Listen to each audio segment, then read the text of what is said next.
Hey everyone. How are y'all? Hey Philly, how are you? What little baby, how are you?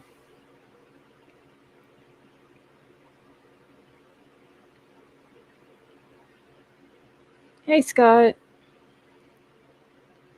What's he doing fine on this snowy day? Well Scott, you can keep all the snow that you have. It's cold here where I'm at. 40 something degrees. And Judy, how are you? Hey Emerald Queen. Werewolf Queen, how are you? Hey Michelle.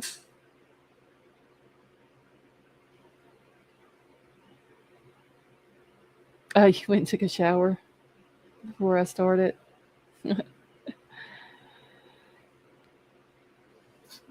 Okay, let me do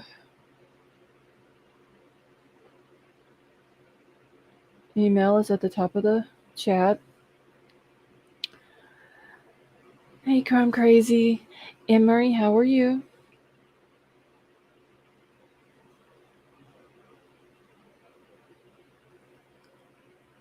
Hey Moonville. Hey Hoping for Answers. Hey Sandra. Thank you. She said, "Hi Scarlett. Love it when I see your channel go live." Well, Sandra, I love it whenever I see you in chat with us.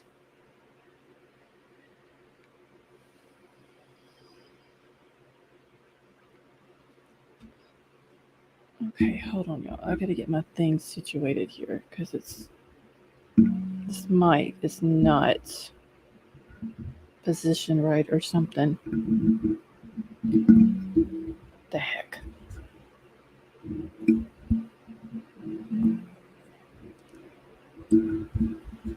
Okay. Do I sound okay to everyone?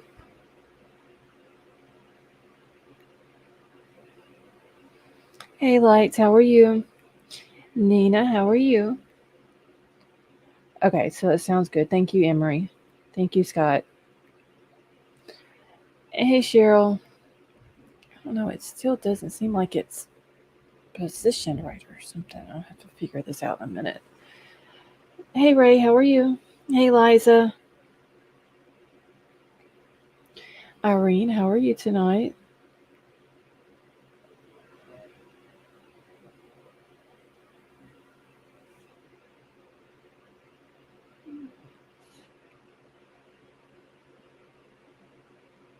The heck? I'm not even. Hmm. Okay, I'm trying to get my. Wait. Did they change the stuff up on the live chat versus top messages? Yes, they did. Okay, I don't like how it is now. Peas in a pod, how are you? Hey, musical, how are you? Yeah, I just saw that white little baby. I don't like it. And mine has some kind of new moderation thing or something on it. Community moderation. Yeah, I don't like it how they changed it. Why they didn't leave it alone.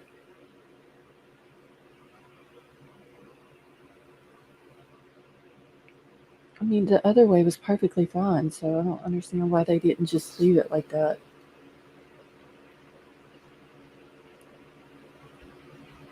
I need to get this out of my inbox real quick. Okay.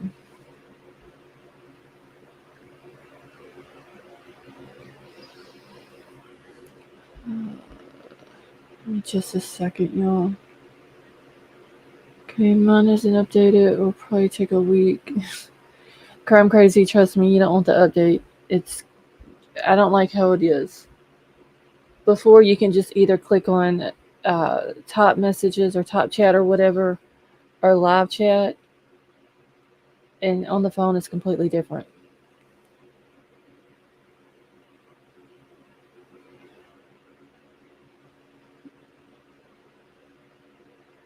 Oh, Cheryl, I'm sorry to hear that, honey. They should at least ask. Eliza, apparently YouTube did an update today, or at some point, because on the phone it is like the mobile app is completely different now, or the live chat part of it is anyway. Whenever you go to click on, when you try to switch from top chat over to live chat, it looks different.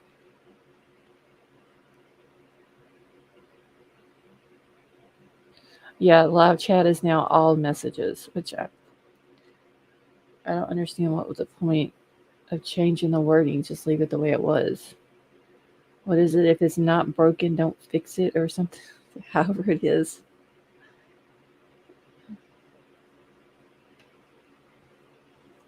All right, so I want to say something real quick. It was brought to my attention that the other night, whenever I got sick, that there was some people that had moved over to another chat and were discussing my health issues. Um, if I talk about what's going on with my health and all that in my chat or on my channel, that's one thing. But please do not go to other chats or other channels and discuss it and speculate, uh, or talk about it or anything like that. Like I said, if I'm doing it in here and y'all ask me how I'm doing, or I'm just talking about what's going on with me, that's completely different. But people go into other chats and discussing it, um, it's not right. Hey, Vapor, how are you? Especially when they don't know exactly what's going on. Because the night that I got sick, even my mods didn't even know what was going on. Because I didn't even know what was going on at the time. All I knew was something wasn't right, and I had to end up canceling the live. And then I'm sent screenshots from another chat of people discussing it. So if y'all don't mind, please don't do that. I mean, if you want to email me and ask how I'm doing, that's fine. If you want to pray for me, completely fine. I'll take all the prayers that anyone can put out. But just going into other people's chats and discussing it is a little bit disrespectful. Cheryl, no, I get to talk to a doctor tomorrow. So I have to talk to another doctor, and then they're going to schedule when they're going to do the test and what all tests I'm going to need done and all that. So y'all just keep me in your prayers. Hopefully it's nothing serious. My family physician is saying that most likely it's just stress. I mean, I don't sleep a whole lot. I hardly eat, and that probably has a lot to do with it. So, hey, Lori, how are you? I know, wait, what a baby. It's a lot of stress. I mean, these cases. I mean, for all the creators, it it can be very stressful.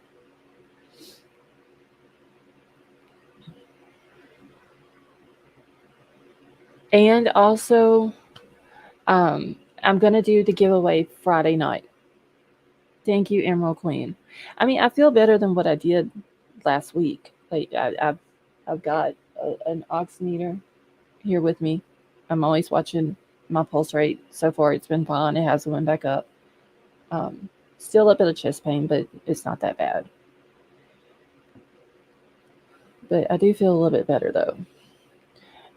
Let's see. You let CC and I handle the stress. I know, right, little baby. Sometimes it's hard though. It really is. Yeah, Murphy's off. It ain't broken. Don't fix it. That's what I'm saying, Eliza. Like, there was nothing wrong with it. It worked perfectly fine. So they should have just left it alone. JB, how are you? So anyway, what I was saying, I'm gonna do the giveaway uh for the Amazon gift card. I'm gonna do it Friday night. I may try to go live a little bit earlier that day, or not that day, that night. Maybe about 10 instead of 10:30 my time. Thank you, Sandra. But for sure, Friday night.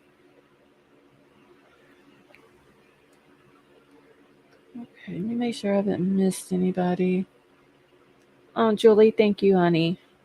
And Julie, I'm sorry, I can't remember if I said hi to you. If I didn't, I do apologize, but how are you doing? Headphones, how are you? And another thing I want to say, if you have been kicked out, and I'm not pointing this out to anyone who is in here, but if you have been blocked in my chat and you feel the need to come in here under a different name to troll my chat, I'm just going to say you're not too good at it, because me and the mods catch on to it. And True Crime 367, how are you? Um, and you're going to get kicked out again. We're all adults here. We're talking about very serious situations. Um, hey, Bryan, how are you? Gail, how are you? We're talking about people who have lost their lives. And if you have to come in under a different name after you've been blocked just to troll the chat, you're basically a child in an adult's body. Okay. I'm going to know it. My mods are going to know it. There's people constantly sending me emails with people's names of other chats that they've been in that they want to run their mouth. And D22, how are you? So I just wanted to let y'all know that if you're going to come in here and you're going to come in under another name after you've been blocked, we're going to catch you and you're going to be blocked under that name as well. I don't have time for trolls. Kelly M, how are you? And Kelly, happy birthday. Hey, Billy Jones, how are you? Well, Peas in a Pod, what they'll do is they have several different accounts. So they get blocked on one, they'll just come in under a different one. Who said they even have an adult's body? Well, I mean, paper. I'm trying to be, I'm trying to be nice. Miss Red Girl, how are you? And thank you for joining us. So I just wanted to put that out there as well. That it's kind of ridiculous that we have adults who have to come in under other names to troll account or to troll chats and to disrupt and they're seen in other chats flapping their gums and they act like nobody sees it, but yet everybody sees it. So just wanted to put that out there as well. All right, so Blues hockey fan, how are you? And it never fails. As soon as I go live, my daughter starts texting me. Hey, Destiny, how are you? Yes, everybody, please wish Kelly M a happy birthday. I literally wrote it down the other day when she said it. I've still got my little sticky note here stuck to my computer. And I was just waiting for her to come into chat tonight. Okay, let's see. It's like Charles. The Philly sports, really, they don't. Like, they have no life. They're not happy. They're miserable. So they want to try to bring everybody else down with them. And it's immaturity at its finest, honestly.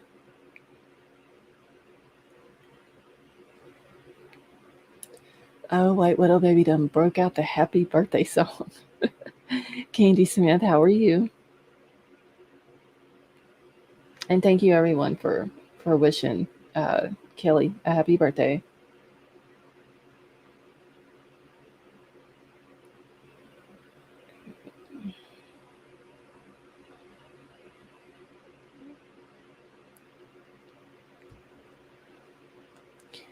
All right.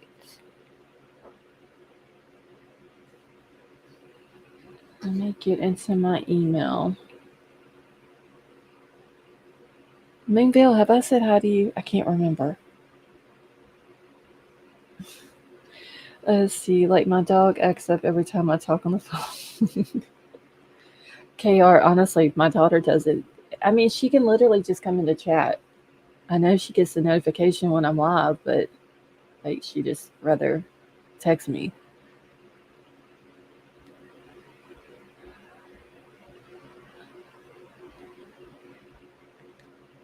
These make your creators do a lot of it for some reason. They believe that subs are property. Excuse me. And see, Liza, that's what I don't understand. Like, if y'all go here and then y'all go somewhere else, I, that is perfectly fine. Hey, Stone Gator, how are you?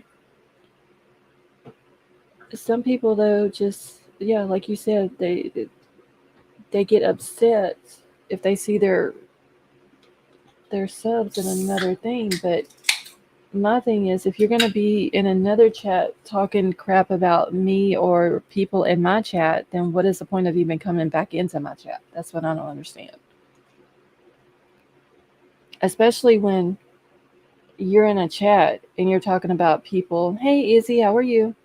If you're coming in my chat and everybody in my chat's been super nice to you, and then you bounce over to another chat and you're talking about people, how was it put? Um, about people acting like they're pickles, but they're actually spicy jalapenos or some shit like that. I forgot how exactly it was. But then you got your ex-husband sending me emails wanting me to put out a GoFundMe link in my chat to raise money for you. Like, no,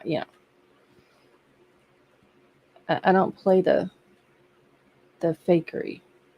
You know what I'm saying?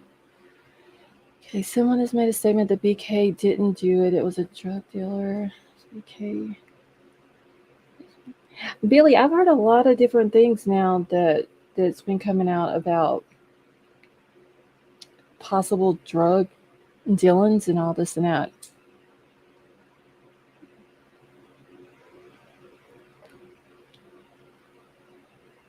Nina, yes, that's exactly what they are.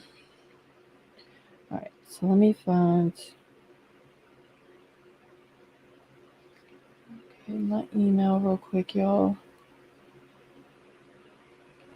Oh yeah, Philly, they actually emailed me twice, wanted me to put a GoFundMe link in the chat for them because they're having a hard time, but yet their ex-wife is over in another chat talking about me in my chat. Not gonna, not gonna do that. Wait. Scarlett, read my comment, please. Okay, 1 second, Stone Gator. Let me find it. The super pickle one or above that? Oh wait, it's rough when you take a night off because I fall asleep to your voice. It's Stone Gator. I'm sorry. Last night was just kind of a spur of the moment thing to not go live. Simple Butterfly, how are you?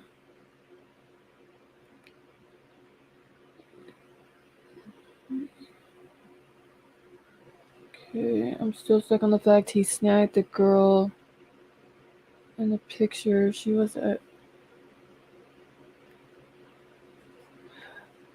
Wait, Vapor, which picture? What girl in what picture? Thank you, Stone Gator. Okay, we have a guy that found dead.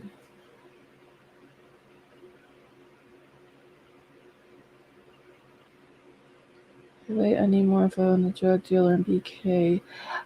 That's what I'm trying to figure out. This picture that Vapor's talking about with a girl in it. And Kelly M, yes, that is true.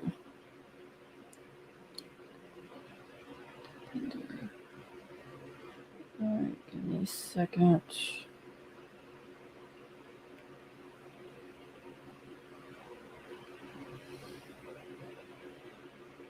Okay, 1 second.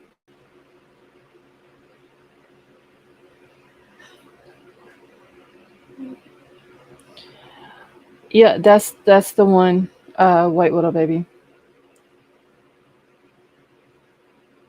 Okay.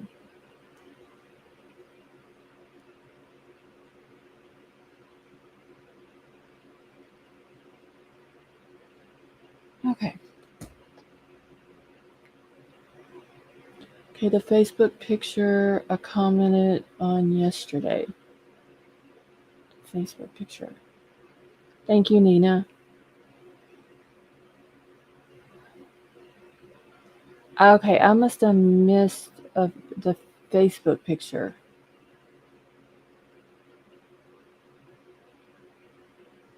Tornado passed over my dad's house. You had bad weather. Stonegator, we did have bad weather up here earlier, but I think it's pretty much went through now. I did see that down south they were having tornado warnings.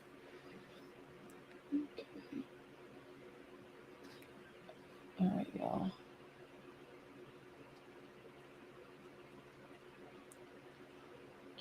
All right, so I'm gonna play this first one. It's talking about Kohberger's public defender represented one of the victims' parents. I commented on it. Wait, where was it at on Facebook?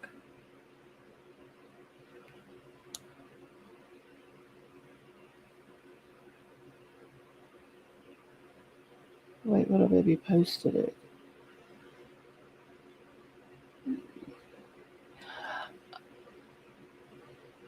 Okay, so it's on the group then, Crime Crazy.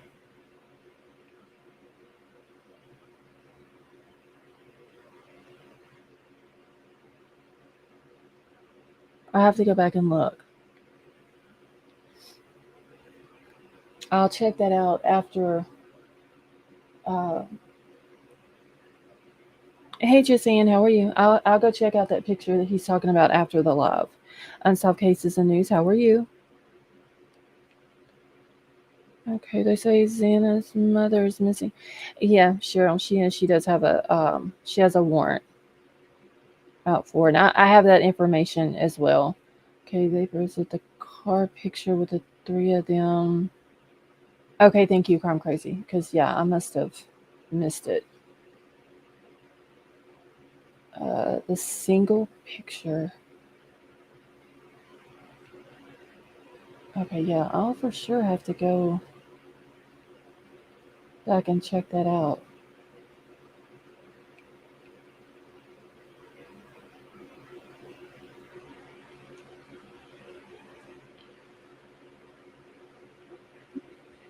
Let's see. Okay, Billy, thank you. I'll check it in just 1 second. Vaughn, how are you?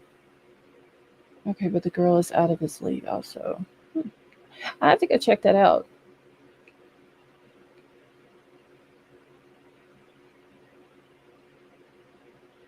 And Tammy C, how are you?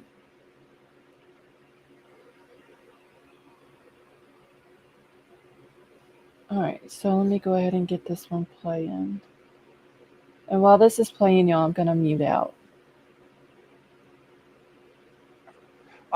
You flagged this. So my understanding is that the woman, the female attorney representing the accused in the Idaho murder case, also represented the mother of one of the victims? That's exactly right. The mother of Xana Kernodle on drug charges, clear back in November, and actually on 4 total cases. There is somebody that is representing the mother of one of the deceased victims, and yet also represented from about up until the 5th of January, when she finally put in notice of this conflict and conflicted herself out, withdrawing from the case, and the case was then assigned to another attorney. This is something, Chris, in 28 years of federal law enforcement, I've never seen. When a public defender has a conflict, they do not accept the next case that is the conflicted case. You would never get rid of the defendant that you had been representing for a great period of time on 4 different cases to take over another case. Death penalty aside, because there were other attorneys that were able to represent Bryan. Counselor Darden, do you take this case if you're the counselor involved? You mean, do I take this case if I'm private counsel? I don't take this case if I'm the deputy public defender. I don't take it. No, I think there's a conflict. It's clear. She should not have been on this in the first place. Perhaps it's an oversight. You know, public defenders in this country are overworked and overwhelmed. She may not have realized that there was a conflict at first. And then when she did, she withdrew from the other cases, not this one. Is that the right move, or should she have stuck, as Jennifer is suggesting, with the cases she's been on the longest and not the new one that she's barely into? It's the new one where there's a conflict, and it's the new one that she should have conflicted off. She should not be representing him. She should continue to represent the mother that she has represented, or her office has represented on 3 or 4 occasions prior. It makes no sense to conflict on those and keep this case. Well, it makes plenty of sense in terms of profile and the amount of attention and the stakes.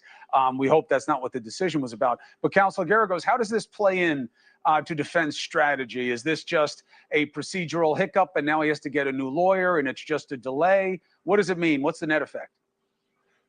Well, I think what will happen is, my guess is what will happen is that there'll be a hearing, and the hearing will be whether or not first of all, you're going to have a knowing waiver by both the mother who was represented and by the current client, Bryan. If there is not a knowing waiver, both of them do not waive the conflict, because presumably the mother is going to be called as a witness. In her defense, if I don't know, this issue was raised today, at least, or I was told about it today, but obviously she knew about it weeks ago. If she got a waiver already from the mother, if the mother said, that's fine, I understand, you got to do what you got to do because there's limited number of lawyers in Idaho who have death penalty experience, then I suppose that they've already submitted a waiver or they've got it. If they don't have a waiver, the judge and or the prosecutor is going to, I think in an abundance of caution, are going to say, we need a hearing on this, because boy, if there is a conviction, the first thing that's going to happen is there's going to be a 2255 for IAC, ineffective assistance of counsel, and this is going to be one of the many instances of ineffective assistance, that there was a conflict that, by the way, I can also predict what they will say if there's a conviction. They're going to say, well, you represented her on a drug case. There's been rumors on the internet about this house being connected, where the murder scene was, connected to drugs and raging parties. You didn't go down that road because you were conflicted because of your previous representation, blah, blah, blah. You didn't do a cross-examination, and that's the nub of the conflict. Hey, thank you for watching. Please go to News Nation now.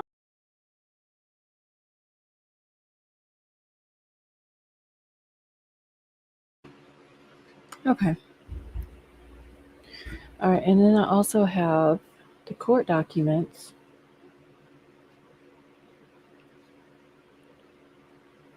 Where Ann Taylor did the substitution of counsel. Let me zoom it in a little bit where y'all can see this.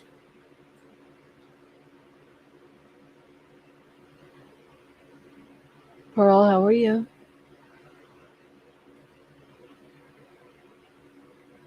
All right.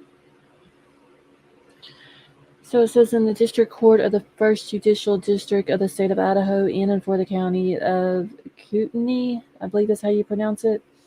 It's the State of Idaho versus Kara Denise Kernodle, which is going to be Xana's mom. And it's the substitution of counsel. And it says that notice is hereby given that Kara Denise Kernodle's attorney of record is hereby changed. The withdrawing attorney is Ann C. Taylor, public defender, and the new attorney and substitution of record is Christopher D. Swartz. He's the conflict public defender, and then it just has his address. He's in the town of Coeur d'Alene. And then it has his email, and it says, you are hereby notified that any process to be served on the above named defendant shall be served upon Christopher D. Swartz, attorney at law. And it was done on the 5th of January, which, if I'm not mistaken, that was the day that Bryan came back into, or was extradited back into Idaho, right?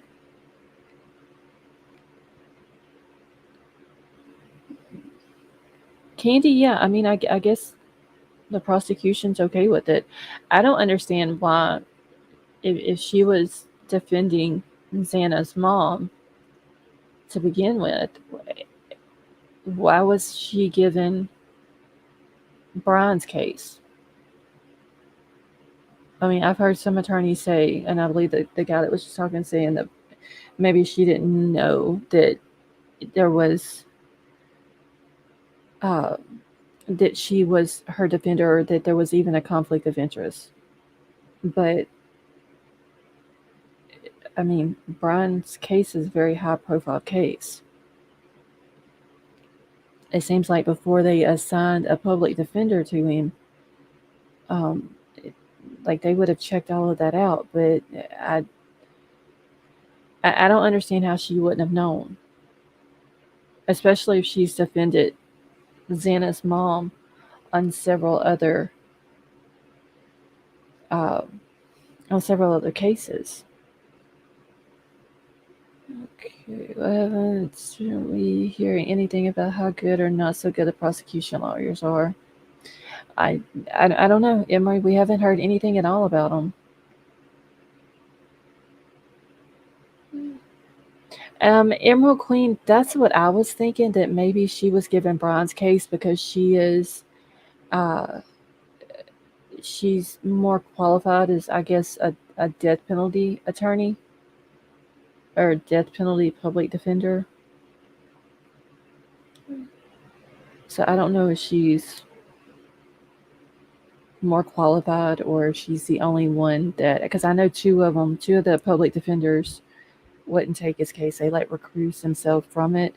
And I believe it was said that there was, I heard 5 total in the state of Idaho, but I don't know how true that is.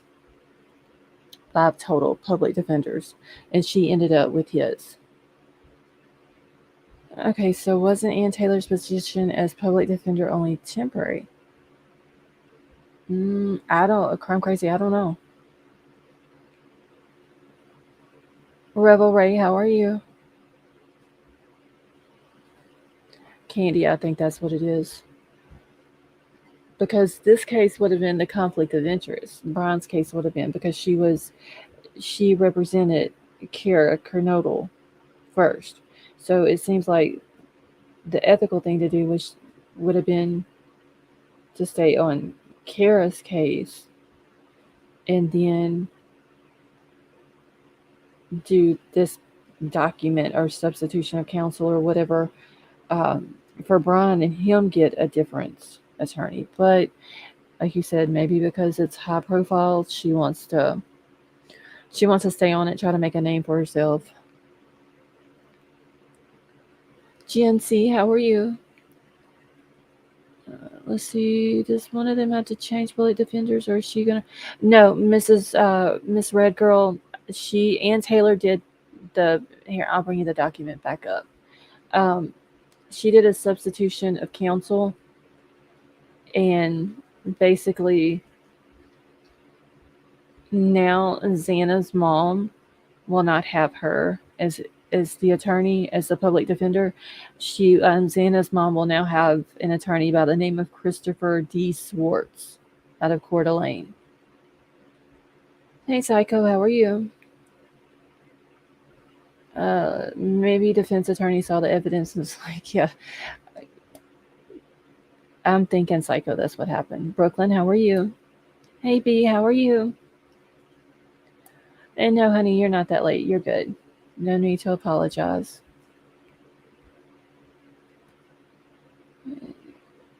I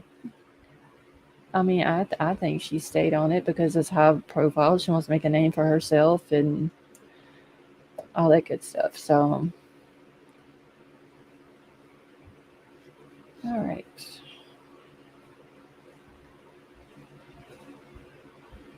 Give me 1 second. Okay, so I need to get over back into my email. Get rid of this one. I want to read this real quick. I've only seen it on 1 or 2 other creators' channels. So she dropped Kara as a clown in order to represent Kara's daughter's suspected murder. Sarah, yeah, that's what she did. Honestly. Okay, he's not indigenous, so he family paying for Ann Taylor to represent. Okay. Hey Mar, how are you? You're in the hospital? Is it because of your leg, honey?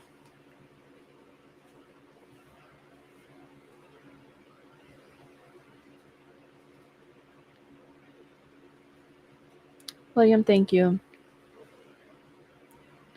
Okay, more honey, I hope you get to feeling better soon. Hopefully they can give you something that will help it. So y'all please keep more in your prayers as well.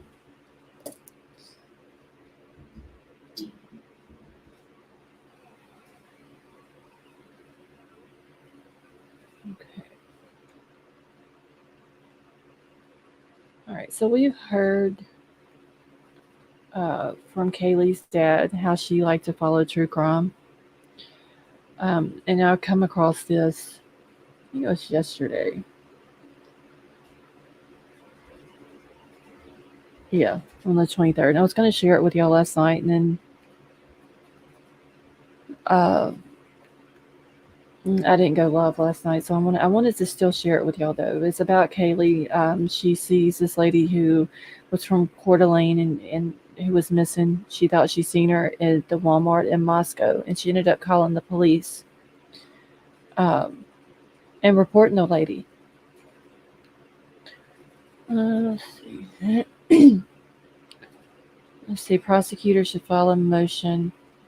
I mean, do y'all think that it's unethical, one, to drop someone that you've been representing for multiple cases to represent someone else who is high profile? But then on top of it, it makes it worse that you drop, like someone in the chat just said, you literally dropped a client that you've been representing on other cases, whether it's drug cases or not. The type of case it is doesn't matter. But you drop that person in order to represent the person who killed your daughter. Like, that's, I don't know if there's something that can be done about it as far as like the prosecution part of it. Like, I don't know if there's anything they can, I mean, is it only because she's the only one that is death penalty qualified, I guess I should say? Let's see, completely putting yourself before your client. Yeah.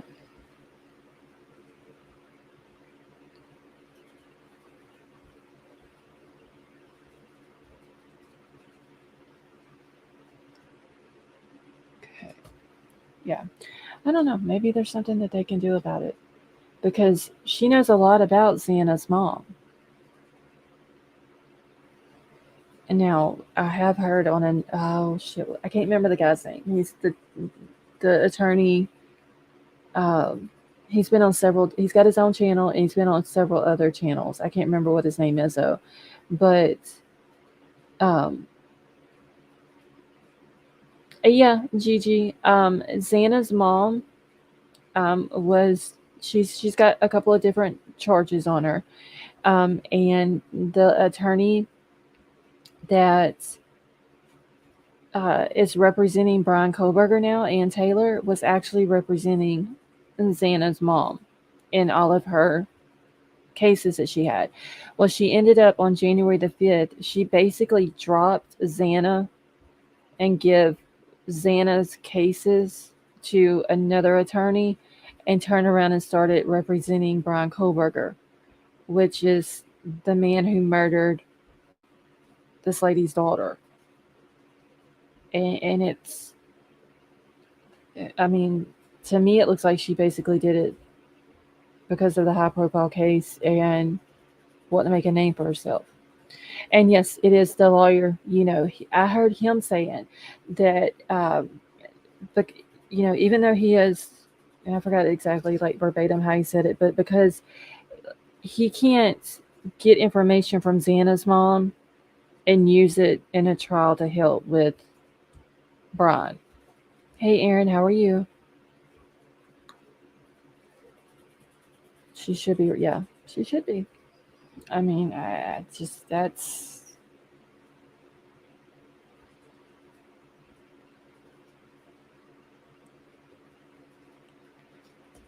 Okay, so I'm gonna read this real quick. Like I said, it says Idaho murders victim Kaylee Gonzalez had reported possible missing woman sighting to police. Okay, so it says slain University of Idaho student Kaylee Gonzalez, whose family says closely followed true crime news online, had reported a possible missing person sighting to Moscow police a year before, as she and three friends were killed in a shocking home invasion knife attack. Sharon Archer, a 62-year-old from Gonzalez's hometown of Coeur d'Alene, went missing around September the 27th, 2021, according to the Idaho State Police. Gonzalez, 21, called police on October the 5th of 2021 after she said that she saw a woman resembling Archer at a Walmart in Moscow. Police responded, but it was unclear whether the missing woman had actually been to the store about 85 miles south of Coeur d'Alene, where she had been last seen. Kaylee told me the female's name is possibly Sharon Archer. Sergeant Dustin Blaker, which he's been brought up in this whole murder case as well, as one of the officers investigating it, who would eventually become a lead investigator of the student stabbings, wrote in his report on October the 6th of 2021. Kaylee told me that the female was staring at her and her boyfriend when they were in the store and as they had checked out. According to the incident report, Gonzalez recognized the woman's face on a missing person flyer and called police. She sent the flyer to Blaker, and police went to the Walmart to try to track down Archer and her Toyota SUV. Okay, we did not find the vehicle, Blaker wrote, and I also had my officers to check all the hotels in town to see if she was staying at one of them, and we did not find anything. Investigators then asked the Walmart manager if they could review the surveillance cameras to confirm whether Archer had been in the store. However, they were unable to. The manager told me that there was currently no one in the store who had access to the video surveillance cameras, Blaker wrote. I was given an email and sent a request to someone who could access it on 10/6/21, and I will review the video if and when we are able to get it. Now, I mean, how do they not, like, they have this big department store, but they don't have not one person in there that can access the video footage? That doesn't make sense. Candy, the lady's name, hold on, let me go back up here and get her actual, Sharon Archer. She was a lady that had went missing in Coeur d'Alene in 2021, which is that's Kaylee's hometown. And Kaylee and her boyfriend, I'm assuming Jack D, was at Walmart in Moscow, and Kaylee thought she saw this Sharon Archer lady in the store. So she ended up calling police. She sent the missing person flyer to them. The police went back, tried to see if they can find the missing lady there, and they never did find her. Okay, so, and then it says down here at the bottom, so Archer was found dead in her vehicle submerged in Vernon Lake about 3 weeks later, according to the local media. And then that was the picture. It says she was Sharon Archer, 62. She was reported missing in late September 2021. So if that was her, I mean, Kaylee did try to get help for her. Crane Hill Gal, how are you? And see, Xana's mom failed to appear and has a warrant out, so maybe, yeah. I do have the thing showing that she has a warrant as well. I'm going to show it here in just a few minutes. Okay, so it says that Archer was considered endangered and had several medical conditions, including diabetes and brain damage from a car accident decades earlier, the Spokane-based KREM2 reported at the time. Gonzalez closely followed true crime stories online, according to her family, who even sat down with an interview with a TikTok and YouTube influencer the U of I student followed. Okay, her father, Stephen Gonzalez, told Olivia Vitale that he reached out to her specifically because his daughter followed her content closely. I started looking at the case that she was following with you, and then I said, I'm going to reach out because maybe she can help resolve Kaylee's story, he told Vitale in an interview shared with her 1.2 million TikTok followers. They were already working together for other people's stories, but maybe they can help resolve her own story, which is just terrible that this happened to her, he continued. But that was the daughter that I had. She wanted to help other families find this justice. The family's attorney, who has asked the media request to go through him, did not immediately respond to a request for a comment. Blaker went on to become one of the lead investigators in the quadruple homicide that left Gonzalez and 3 friends dead in the early morning hours of November the 13th, and his affidavit in the murder investigation was used to support a search warrant in nearby Pullman, Washington, for the home and the office of suspect Bryan Kohberger. Okay, Kohberger, who was attending the nearby Washington State University, where he was studying for a PhD in the Department of Criminal Justice and Criminology. Gonzalez had gone out on November the 12th with her best friend and roommate, Maddie. They returned home shortly before 2 a.m., and housemate Xana and her boyfriend, Ethan, had just came back from a night out elsewhere. The murders took place around 4 a.m., according to Blaker's sworn statement.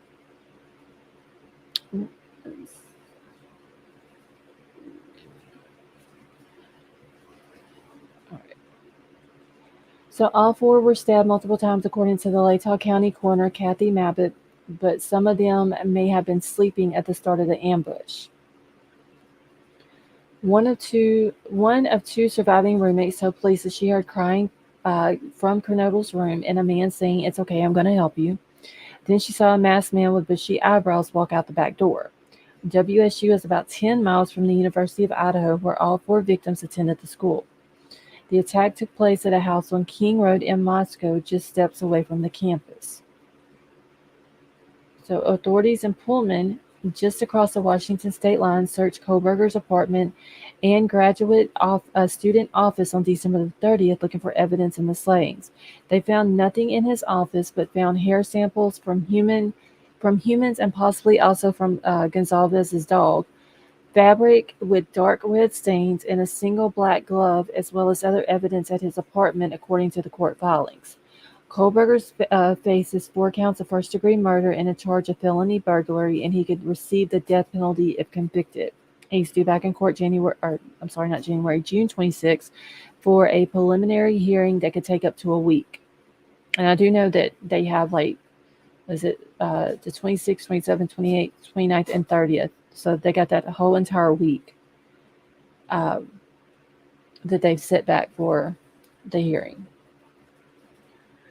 Okay, so I just wanted to share that with y'all. Like I said, it was something a little bit different, something good that one of the victims tried to do.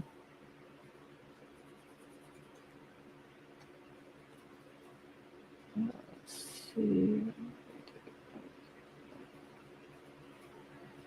Let me see. Let me catch up in chat real quick, y'all.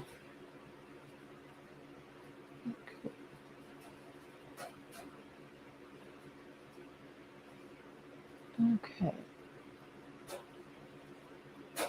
Keith, how are you?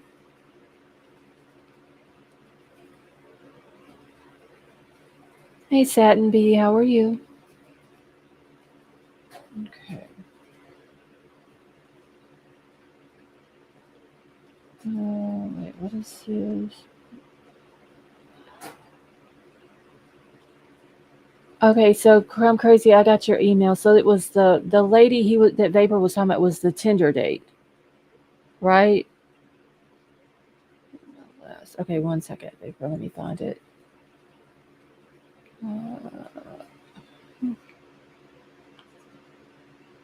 Okay, give me just a second. I'm scrolling back up. Okay, so how do we know that Xana's mom hasn't given info about Xana and the fact that the house could have been drug connected or even insights of Xana? She could have inside info from her mom's case. I don't think she can use it though, honestly. If I remember correctly, and that's what that attorney said, I don't think she's allowed to use it. use that information. DeChrista, how are you? But I could be wrong. I'm gonna have to go back and re-listen to what and I can't remember the guy's name, but he goes by the what is it, the lawyer or something like that. He always says his first name, but I can't remember what it is. Okay, Santa's mom has a warrant. How's Ellie talking to her? Honestly, Stone Gator, I don't know if they're even talking to her. Yes, Peter Tragos. Thank you, Rando. I never can remember his name for whatever reason. Okay. All right, but oh wait, who is this other lady? Tinder date. Is this the same lady? In the two emails, two pictures. Satin B, thank you so much for the super sticker. That was very nice of you.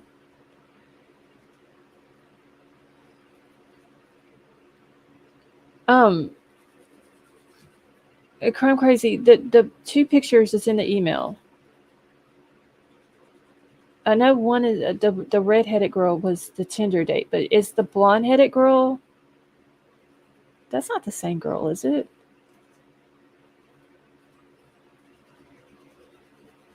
Sure makes you never.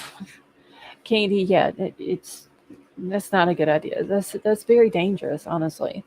Yorkie Mama, how are you?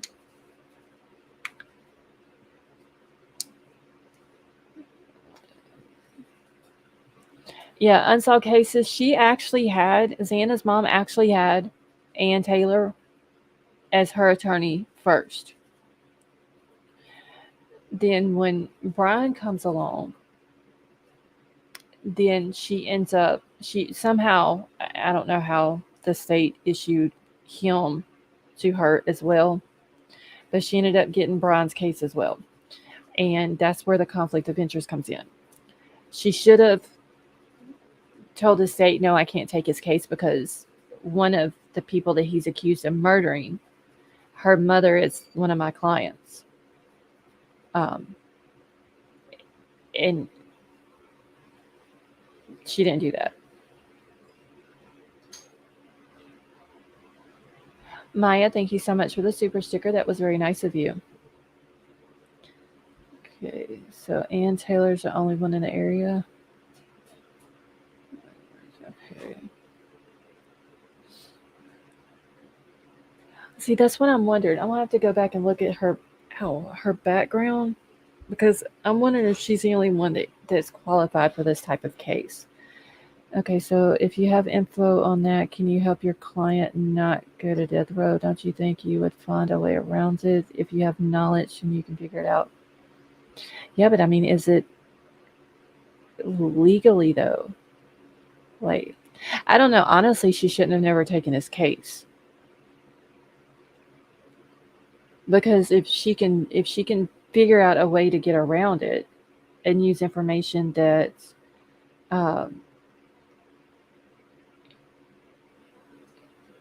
if she uses information that Xana's mom has given to her in order to help him, that I would think that would be completely illegal for her to do.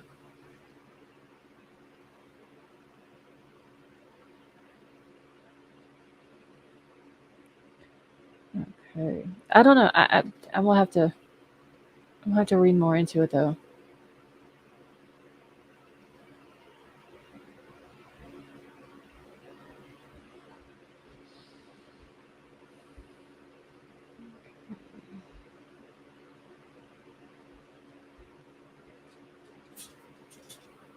All right, y'all, give me 1 second here. Werewolf Queen, thank you so much for the super chat. She says to spoil your mods. It's very nice of you. Thank you, honey.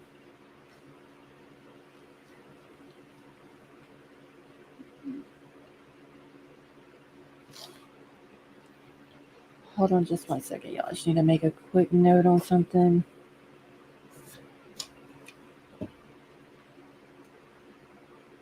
Before I forget.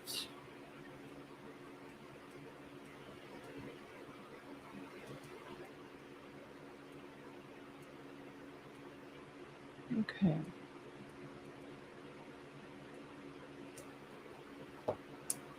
All right.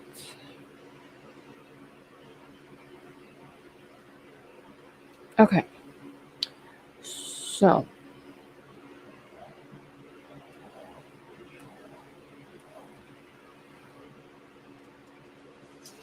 Hold on, y'all. I'm marking stuff off my list as I'm going. Okay, so y'all need the chat slow down. Hold on 1 second.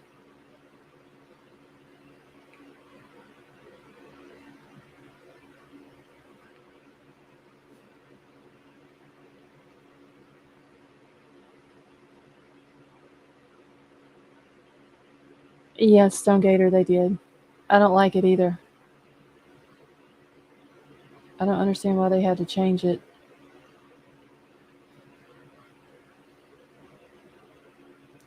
Okay, y'all give me just 1 second so I can go in here and slow the chat down real quick.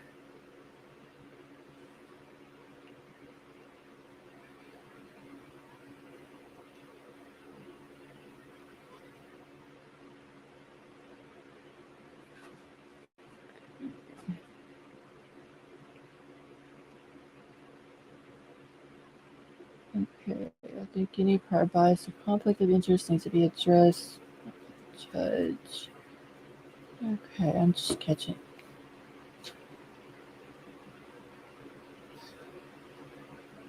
All right, y'all. Okay, I'm gonna move it down to 20 seconds. If y'all need it slower than that, just let me know.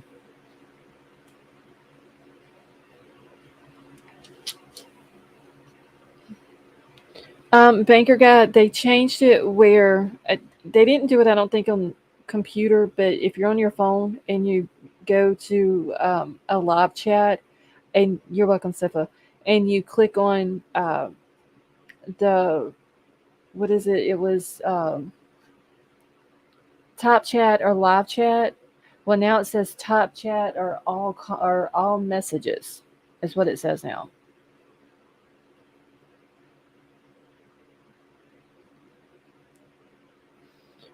Sherry, now they did an update at some point. I don't know when, but Emerald Queen, you're very welcome, honey. I mean, honestly, I couldn't do it if it wasn't for the mods. Okay. All right, let me see what troll has sent to me. Just a second.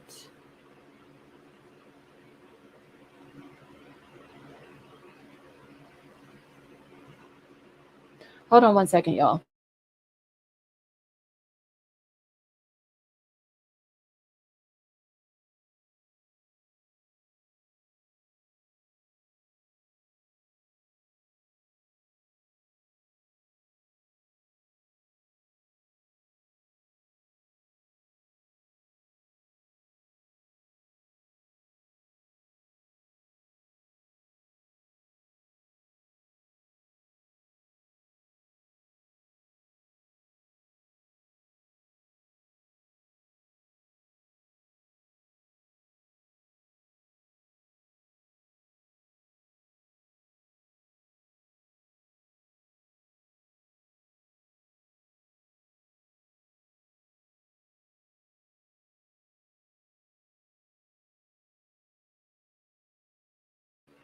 All right. Give me just 1 second, y'all.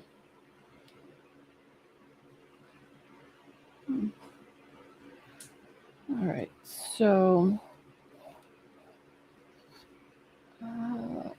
Crime Crazy, thank you for being a member for 4 months. And she said pickle strong. And yeah, I need to work on some more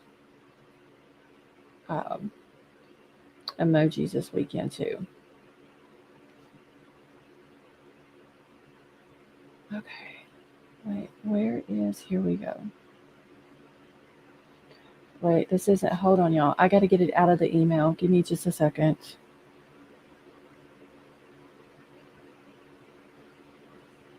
So that way it's not. Oh my gosh.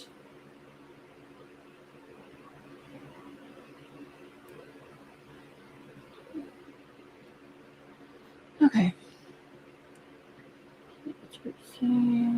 All right. So I'm going to pull this up. Okay, and Stone Gator, thank you for being a member for 2 months. And she said, could Anne be the only death penalty? Yeah, public defender in Moscow. That's what I'm thinking. Maybe she's the one that's more qualified, and that's why she ended up getting him or getting Bryan's case. If that's how it was, then that's understandable. The Krista, thank you so much for becoming a member for 2 months. And she said, me too, love you guys. Well, Krista, we love you too. And honestly, I appreciate every single one of you. But anyway, Stone Gator, yeah, if that's the reason why she got it, then that's understandable. But if not, and she's just doing it to get her name out there more than what it already is, then that's not right, in my opinion. Sophia D, how are you? Hey, Duck. See, she's the only one qualified. I had heard that, but I'm going to have to go back and see how many death penalty public defenders they have, or ones that are qualified in the state of Idaho. Okay, Crime Sleuthing, how are you? Okay, so wait. She says, you guys remember the White Elantra in Oregon? Yes. The same lady, Jen Jordan, who first went live about it, is Kim. A creator made a video showing it. It's all a scheme.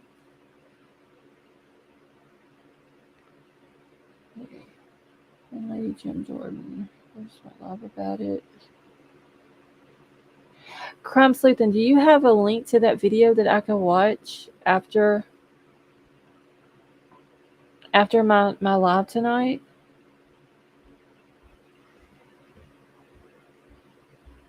That's interesting. And there is my email if you do have the link for it. Okay, Kim knows. Yeah, Stone Gator. She actually did an interview with Olivia. Okay, no joke. I shared the video on my community page. You can find it there. Okay, thank you, Crime Sleuthing. Mandy May, she said I sent you an email about it. Okay, so I haven't had a chance to check my email, but let me make sure, Mandy, that I do have it. Okay.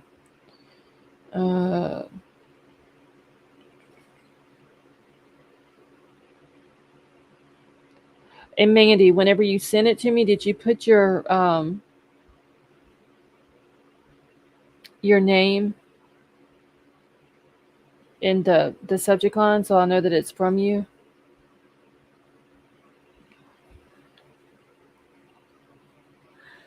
Yeah, I had to think there for a second which mod that was. Daddy A to Z. Thank you for being a member for 4 months as well. Crime Crazy, you know who that is. That's why I went silent for a second. I had to think of who it was. Let's see. No, sorry. Okay, Mandy, when did you send it? Because I don't see any new emails today except for I got 2 from Emerald Queen and I got 1 from Billy. Sophia D, are you doing okay? Yeah, Sifa it is. Okay, I think Kim just bought herself some bad karma. I mean, if I find out that she's doing this,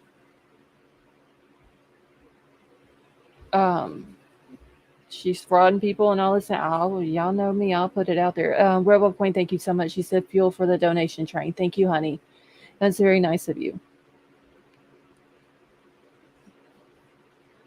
Stefano, I have to keep up with the name changes. It's crazy. Okay.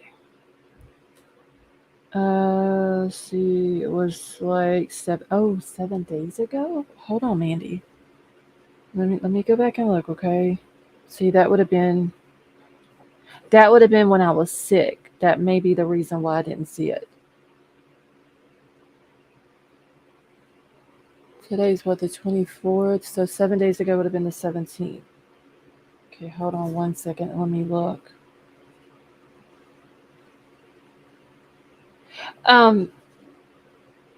Mandy, does your last name start with an H?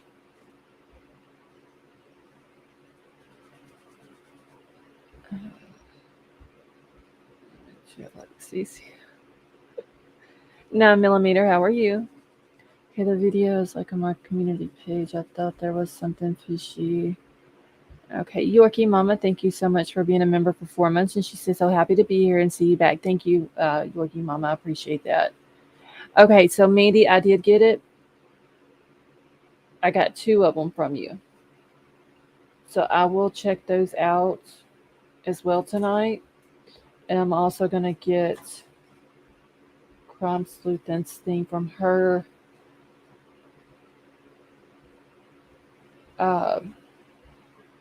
Oh, wait.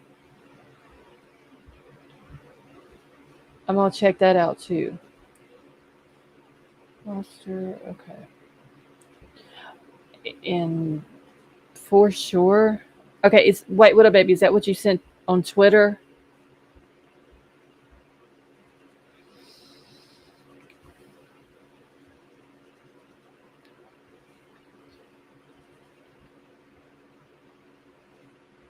All right. So I'm gonna check that out. Okay, I got it then. Thank you.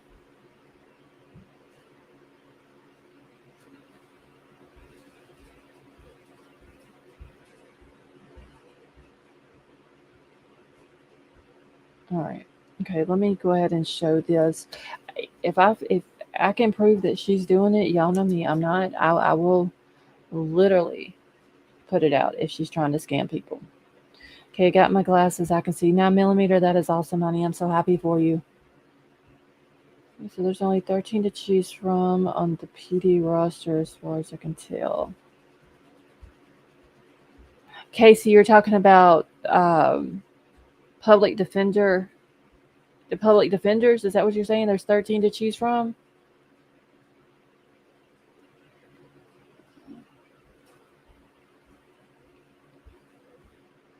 Okay, I think another channel is on the Kim too.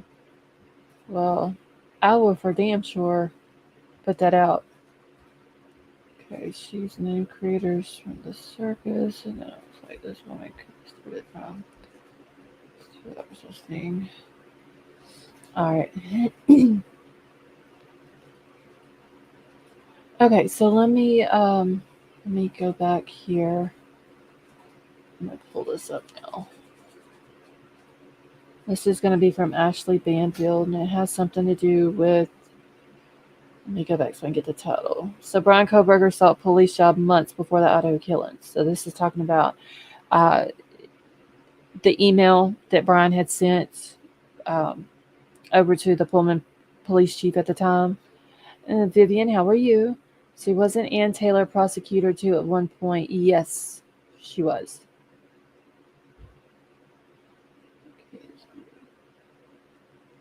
Okay, Stone Gator. So Crime Sleeping says she can't tag you for your reply, but she said it's at the very top on there. It's fraudsters and interference. Right. Pippi Longstockings, how are you? Let's see. Can you imagine if you were Xana's mom and realized your attorney was also representing your daughter? Yeah, I just honestly, and I'm just going to say this. I do have the thing showing Xana's mom where she has a warrant out for her. She does have drug charges. She has an addiction. No matter what her charges are, you know, she lost a child. Just imagine what she's thinking.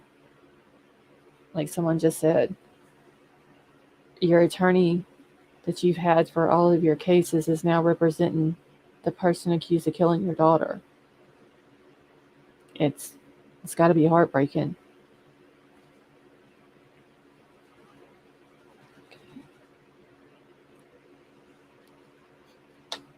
So no matter, what her mama's charges are,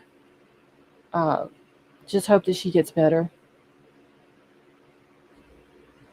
It's, hey Tonka, how are you? It's got to be hard, going through what she's going through right now, and all that. So,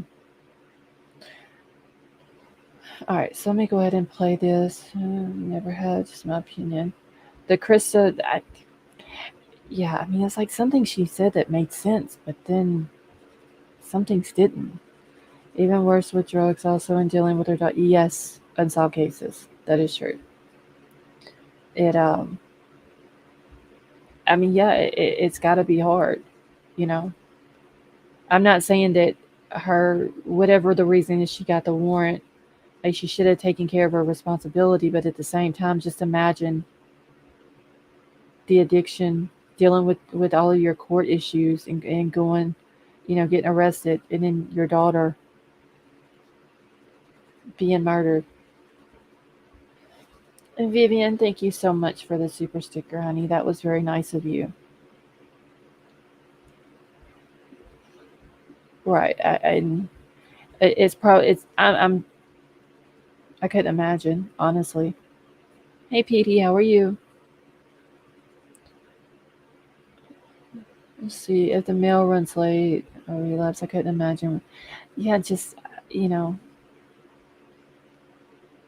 it, I can tell you, it probably, well, I'm not even going to say probably. The situation with the murders didn't help her addiction at all.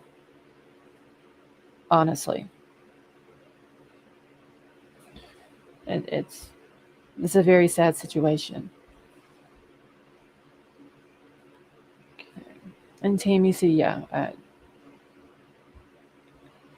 I'm right there with you on that one. I would, yeah, I probably would be hunting someone down. Okay. All right, y'all. So I'm gonna go ahead and play this real quick.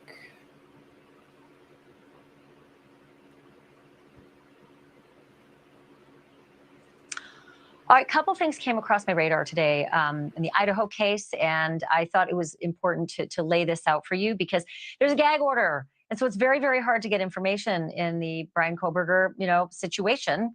And not only that, we're not going to get a court date till June. So when something does happen, that matters. And three things happened. So first of all, two people in this case, a victim, Kaylee Gonzalez, as well as the defendant, Bryan Kohberger. Both of them are said to have had contact with the police. And Kaylee's contact with the police before she died was because she wanted to help them with a missing woman case. You just saw that. We'll put that back up again, that split screen. Kaylee called in a tip about a missing woman case because she was a big crime junkie. And so that was an unusual detail. And then it turns out that Bryan Kohberger had actually had a relationship with the police because he wanted to get a job with the police. And actually wanted to intern with them just in the months before the killings. That was weird. And then the weirdest thing of all, his attorney, right there, with the blonde hair, it's Ann Taylor. She's a public defender. It turns out she's had a client before that is way too connected to this case, like way too connected to this case, because it's one of the victim's mothers, Xana Kernodle's mom. I want to bring in Bryan Enton because I think his head was spinning probably more than mine. I know you're working on the Murdock case, but I had to get you back on all of these things. Let's start with the first one, and that was the Bryan Kohberger wanting a job with the Pullman police and having this whole gushing conversation with them about being an intern. Yeah, I think you described it the right way. Just weird, especially with what we know now. Granted, yes, he was getting his PhD in criminology and they work with the police department, but we have now found out that he actually applied to be a research assistant with the Pullman, Washington Police Department, and didn't just apply, but even had some kind of virtual interview with the chief. And we've been able to obtain one of the emails that he wrote to the chief. I want to read it to you. It says, "Chief Jenkins, it was a great pleasure to meet with you today and share my thoughts and excitement regarding the research assistantship for public safety. I look forward to hearing from you soon. best regards, Bryan. He applied for this internship for fall 2022. Obviously, just very, very strange to think about what we know now. The fact that he was having these intimate meetings with the police department, emailing the police chief, and then the way everything turned out. I mean, fall 2022 is exactly when the murders happened, November 13th. That's just unbelievable. But so here's the $64,000 question. Did he get the job? I know he was a highly ranked candidate, like, I don't know, one of the top 10 or so, right? Yeah, it's a good question. We don't know. We don't know whether he got the job or, where this went from there. We just don't know. But what I can tell you is it is that very police department that was out there as part of the search at his apartment right there in Pullman when they pulled all that stuff out after he was arrested for the murders. And I'm looking at this. He was actually not one of 10. He was one of 4 finalists. He was really in the running, but I got to find out if he got that job. And then all of a sudden just, disappeared because, he was arrested. All right. So the next question is the one about Kaylee Gonzalez being a true crime fan and having interaction with the very police department that, is investigating her case. Yeah, this is sad. You mentioned it. We've heard from Kaylee's family before that she was a true crime fan, and this sort of backs that up. She had seen a poster of a missing woman, 62-year-old missing woman from Coeur d'Alene named Sharon Archer, and knew that this woman was missing. Apparently thought that she saw Sharon at a Walmart and knew enough to call police and was in touch with police in Moscow. Some of the same police officers who would eventually, sadly, be working on the homicide investigation involving her. But yeah, she saw the woman that she thought was missing and she made the call. And it turns out that she dealt with an officer that is now, I think, the lead, or at least one of the lead investigators in her murder case. Like, the coincidence is just off the chain. Yeah. Yeah, exactly. It is off the chain. And again, I get sad about it because I just think about, again, the fact that she was trying to help someone else. I've heard from her sister that's the kind of person she was. I mean, she went out of her way to remember the poster and then to call police. And of course, then you just think about the way her life tragically ended. Thank you for watching. Go to newsnationnow.com to find news. Okay.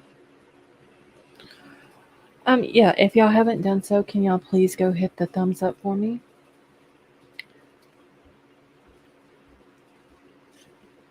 All right, let me get this off of my screen real quick, y'all.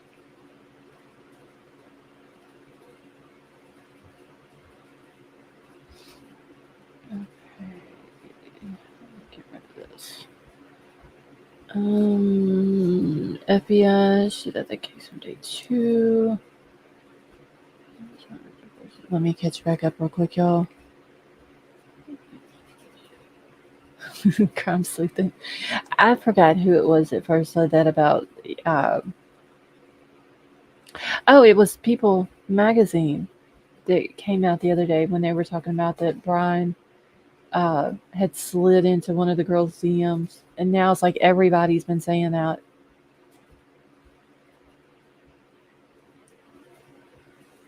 All right, so let me grab. I want to grab the screenshot for Xana's mom as well and show y'all that. And then I have another thing regarding what Bethany said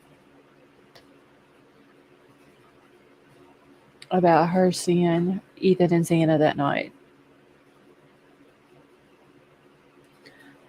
Let me see. I love how 3 or 4 weeks ago people were going, they only have one little DNA on a button on the sheet. BK will walk, and now there's more DNA found everywhere. I knew there would be. Okay. All right, y'all. Give me just a second. I'm fixing to bring this up.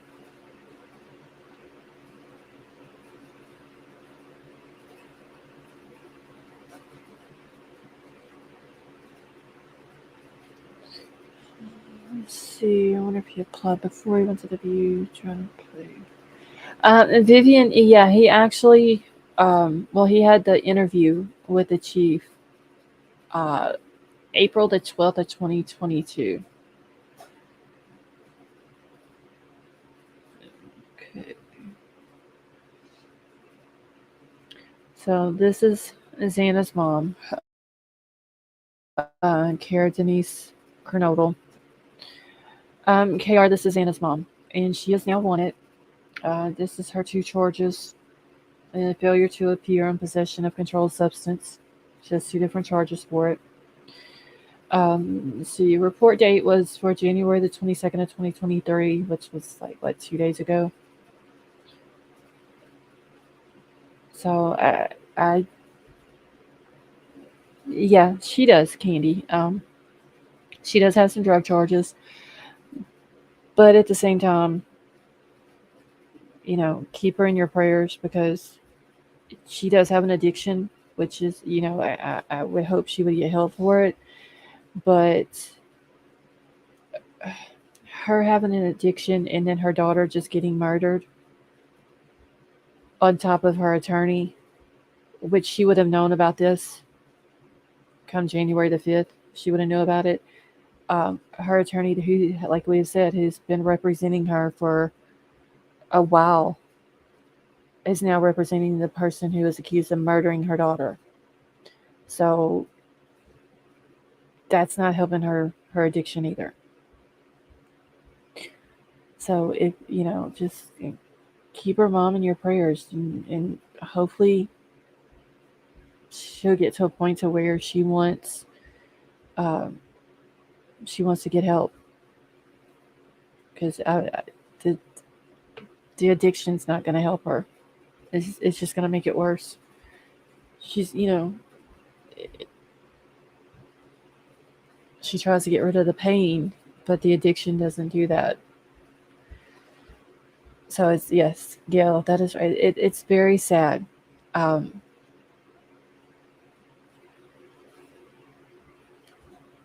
don't know. I couldn't imagine losing a child. So, like I said, yeah, Krista, she's a year older than I am. Her birthday, she just turned, she's had a birthday in November the 8th.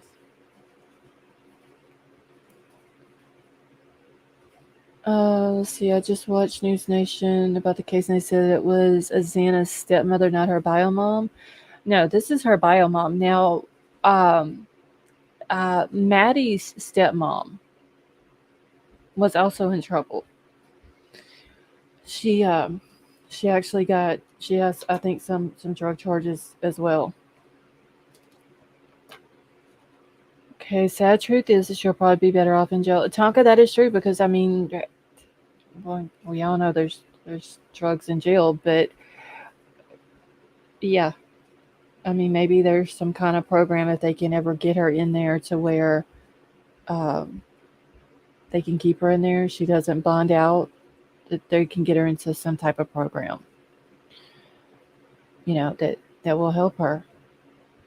So just like I said, everybody, F the Truckee Way, how are you? And just keep her in your prayers. I wanted to show that because it's been put out there that her mom is wanted. So, there's the proof that she is. It's not a rumor or anything like that. That's going around. And Maisie, yeah, it's Xana's bio mom and Maddie's stepmom. So, like I said, y'all keep her in your prayers. See, when you lose a child, it's hard to find reasons to continue living. Yeah, they don't even know where she's at, from my understanding. So, let's just hope that nothing bad has happened to her. Smitten Kitten, how are you? All right, so I'm gonna go ahead and get this off of here, y'all. I wanted to pull that up real quick and show y'all. Okay, give me just a second. Let's see if I do too. I hope she's safe. Um, hopefully they can find where she's at and get her. Like Tonka said, jail is bad, but it could probably save her life. Especially if they can get her into some type of rehab, some type of program, whatever it is that they have there. Truth Seeker, how are you? No, Truth Seeker. The woman that I just had pulled up on the screen, that's Xana's bio mom, but Maddie's stepmother also. And I don't have Maddie's stepmom's name, but she also not long. Let's see. I know Xana's mom was arrested like a few days after the murders, and then not long after that, I believe it was Maddie's stepmother was arrested.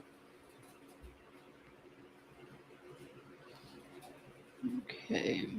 All right. Let me get this pulled up real quick because I want to get y'all's opinion on this. Okay. All right. After I get done with all the Bryan stuff, I'm gonna go over a few things with the Murdaugh case, and then I'm gonna open up the panel. Is her name Linda, Maddie's stepmom? It could be Candy. I'm trying to think if I've seen her stepmom's name mentioned somewhere, and I just don't remember what it is. Okay. I think you get money from being. Vivian, you're talking about Bryan? Yeah, that's considered a job, being a teacher's assistant, right? So that would be something that he would get paid for, I would think.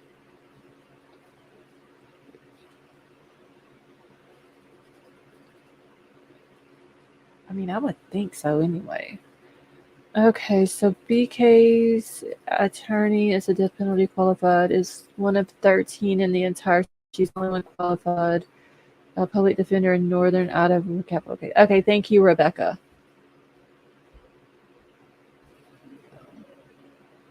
Louisiana girl, how are you?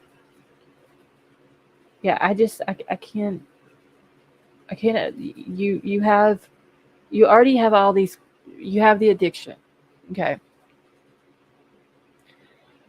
and then you have the court cases on top of it, and then your daughter gets murdered, and her boyfriend and two of her other friends, and at that point in time, they don't even know who did it. There's no motive, nothing like that, and then you get arrested just a few days later. It's like it's all piled up on this lady. And just me dealing with a little bit of stress that I have the last week, I can't imagine the stress that she's got. It's got to be. Yeah, Sandra, please do. I mean, just because the lady's got an addiction problem, like you can't. I'm not gonna. That lady's been through a lot. A scent. You'll hit sent before I finished. Okay. All right, y'all. We need 80 more likes, is what White Widow Baby's saying. Exactly, KR. She's human. But like I said, just me dealing with a little bit of stress that I've been dealing with for the past week, I can't imagine the stress that lady's got on her right now. Can't imagine.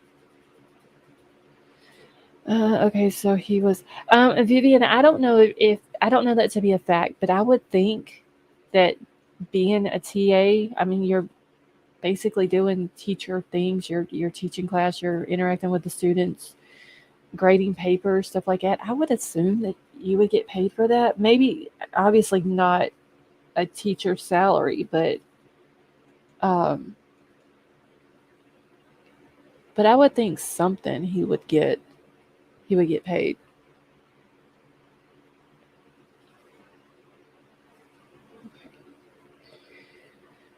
Okay. Let's see. We've got to keep all those families and close friends of the families in our prayers. Yes. If the Truckee way we do. Thank you.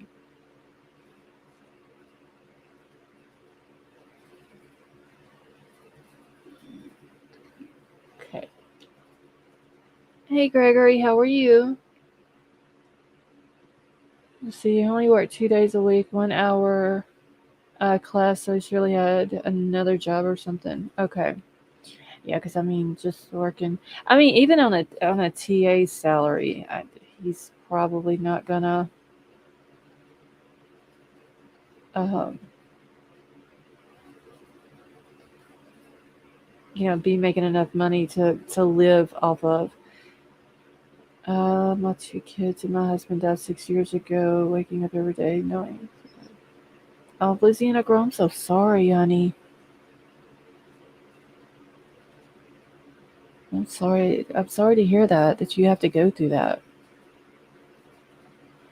And Jody is cool. How are you?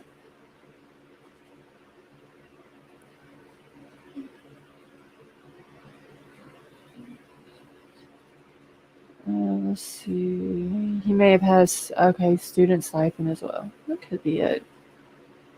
TA for a college is paid pretty good for a student. Okay, thank you for that information, Justine. All right, so I wanted to go over this. Well, I think we talked about this before. This was something KR that was sent to me earlier today, and we had actually talked about this a while back. Well, not a while back, after the affidavit that came out. Because before the affidavit had came out, we were all told that Bethany and Dylan were out in the community that night. They were out separately, but we were never told where they were at. And then when the affidavit comes out, it says that Bethany sees Xana and Ethan at the frat house. And it says on the affidavit from 9 p.m. to 1:45, just like this thing here does. But the person who posted it is saying, okay, well, if the affidavit says that Bethany saw Ethan and Xana at the frat house from 9 p.m. to 1:45 a.m., then the warrant says that Bethany saw Ethan and Xana at the frat house from 9 p.m., but doesn't state what time they left. But Xana's dad had said, and this is what we were talking about, is that that night he had talked to Xana at midnight, and that she told him that she was at home, her and her boyfriend were at home, and they were watching a movie. So everybody's like, I'm curious to know, why is Bethany saying that she's seen them all the way at 1:45, which still don't make sense, because Bethany allegedly was home by 1 o'clock. It was said that her and Dylan were out in the community separately. They both, and I even said it was weird how they ended up, both of them, back home at 1 o'clock if they were out in the community separately. But allegedly she gets back at 1 o'clock. So how is she able to see Ethan and Xana at the frat house at 1:45 in the morning? So that didn't make sense.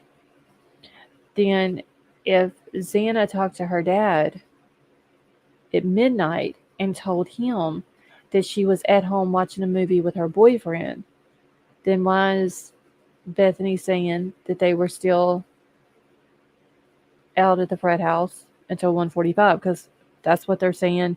Everybody's saying that that's the time that they got home. So it's like there's a lot of contradictions in this, and none of it makes sense. What time did Ethan send the $6 Venmo? Hold on, Suzanne. Let me go to Venmo real quick and see if I can find it. Because honestly, I don't remember. Okay, my oldest daughter was kidnapped by 2 men who did violent. Rebecca, I am so sorry. Oh God, that's. That is sad. Rebecca, I'm so sorry to hear that.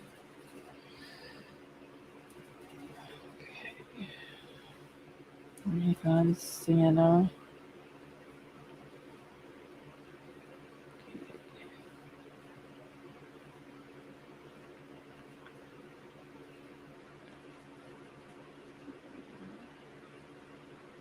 I don't even know what to say. Honestly, that is sad. Okay.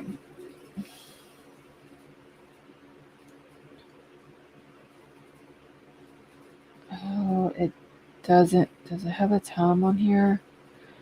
All right. So Ethan paid Jack K. November the 12th, 2022 at 10:40 p.m. And all he said was thanks. And that was the last Venmo that he sent. And the one before that was at 1:10 p.m. on November the 12th, and he sent a payment to Kaylee.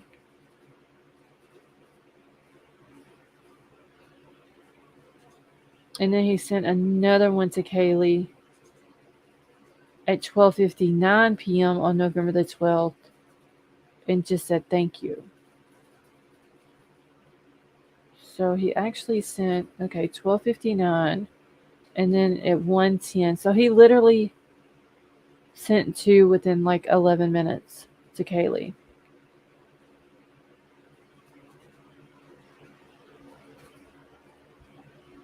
Okay, and then he sent one on November the 11th. That was to Xana, and it just said Domino's. So,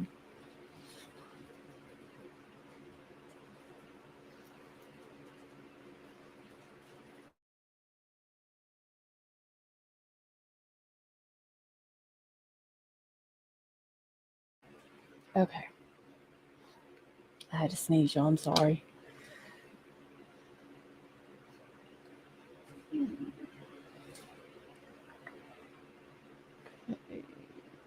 Children, hurt never goes away. So truly, Rebecca. Honestly, I can't imagine. I really can't. Oh wait, I don't see Crime Solver. Oh, there's Crime Solver. Crime Solver, how are you? Okay, one of the things I've seen in chats is just how many people have suffered loss or struggling and share common loss. Perhaps one of those tragedies is everyone all being kind to each other.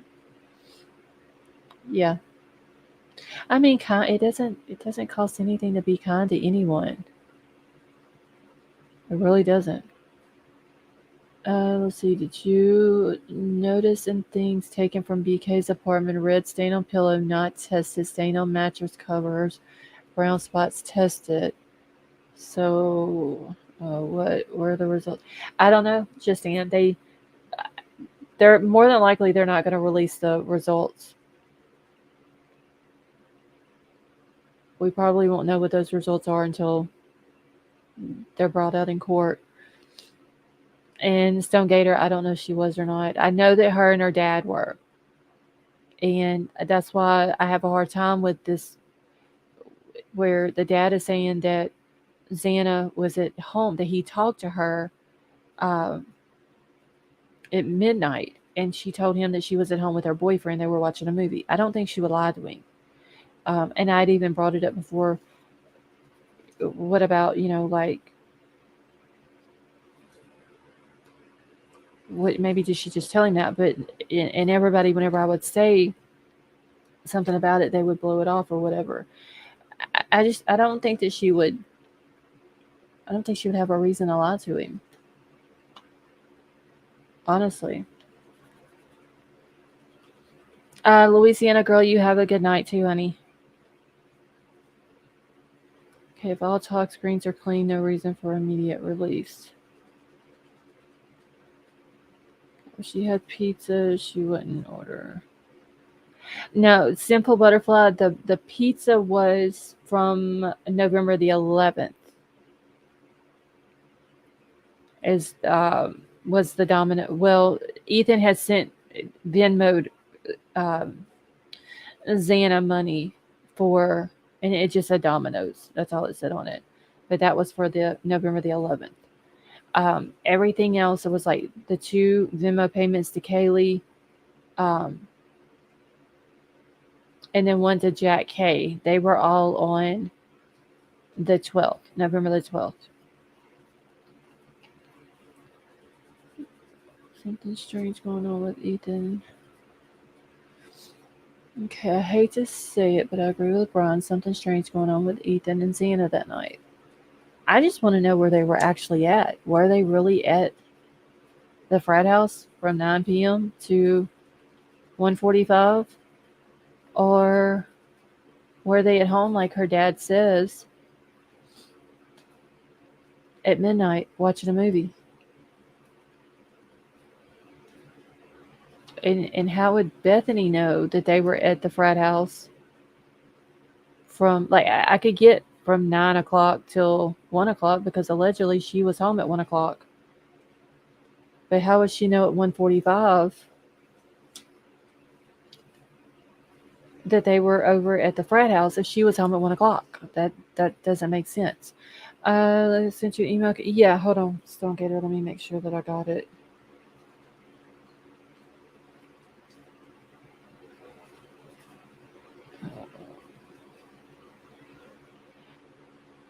Yes, I did get it. Oh, wait, what is this? Hold on, let me make sure. Okay, Mandy, I got yours.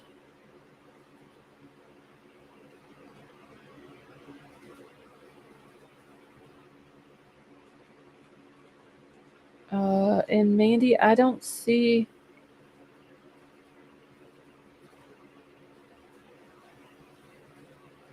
I don't see where you did that in the chat.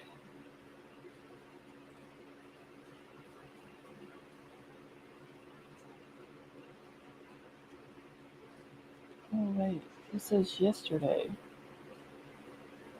Oh, so it's been like 30 minutes. So, yeah, I'll have to go back, Mandy, after the live is over with and go back to the live chat replay.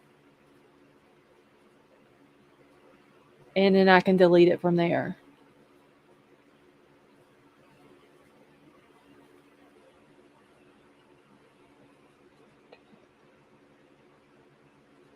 Give me just 1 second. Let me get back over here.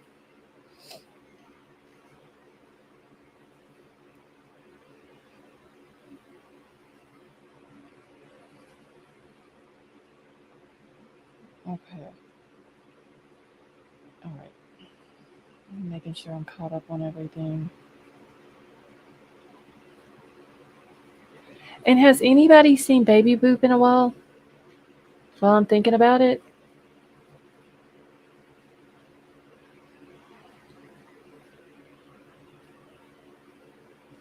Hey, Joe, how are you? Crime Solver, thank you so much for gifting the membership. That was very nice of you.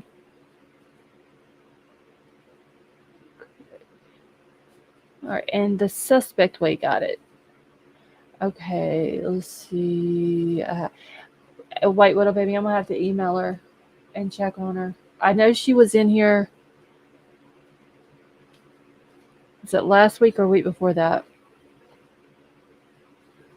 Okay, Sama says she saw her in a chat about 4 days ago. Okay. All right. I want to say it was, what is today? Today's Tuesday, right? Well, Wednesday morning now.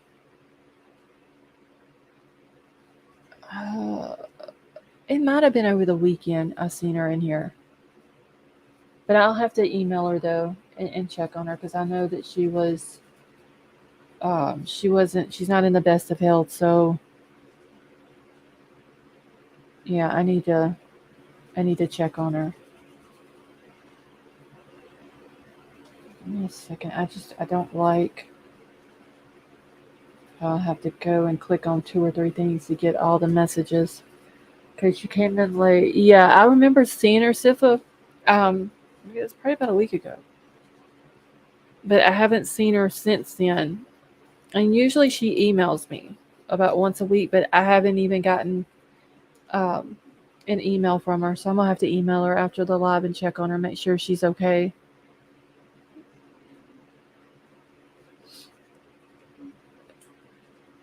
Let's see. Catch back up.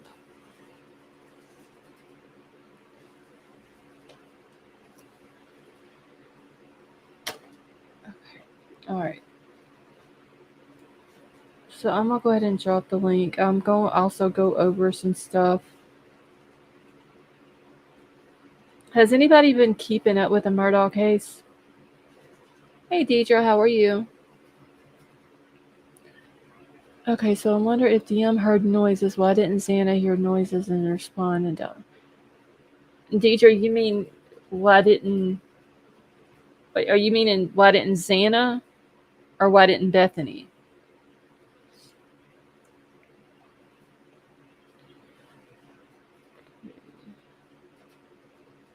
Yeah, Gigi, I'll email her after the live tonight, and I will if I get a response back from her, I'll let y'all know or post it. I probably won't post it on community post. I'll let y'all know tomorrow night.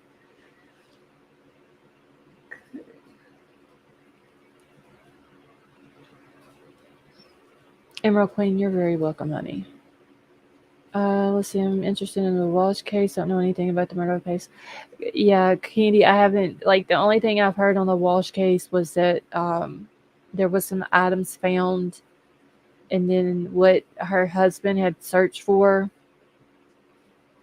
on the internet, and then her husband ended up getting arrested for her murder. Well, charged for her murder.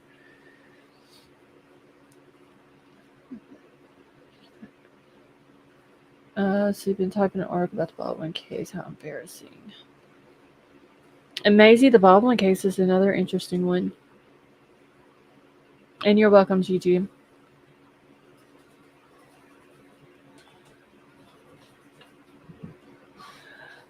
I don't know, Vivian, if it's going to be...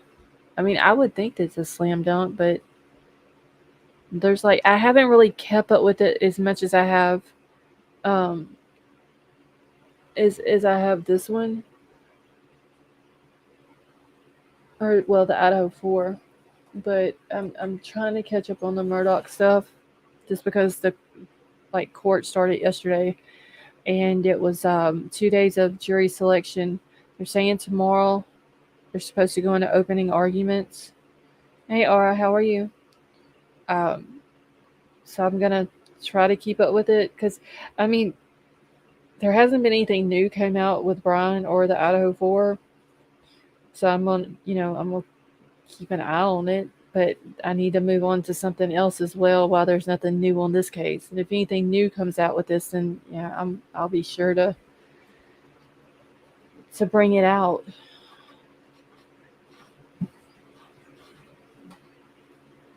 Let's see. I love how the dad cut Walsh out of his will and said that what he said on the will to him. Okay, yeah, I have no idea, Candy.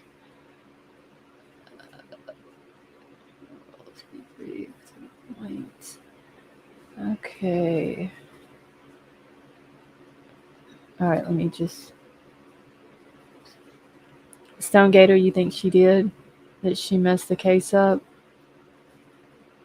I don't... It's just weird, like, how some of the things that she was saying makes sense. But then if she's out and she's lying... You know what I'm saying? Like, why get on there and make all of this up? That's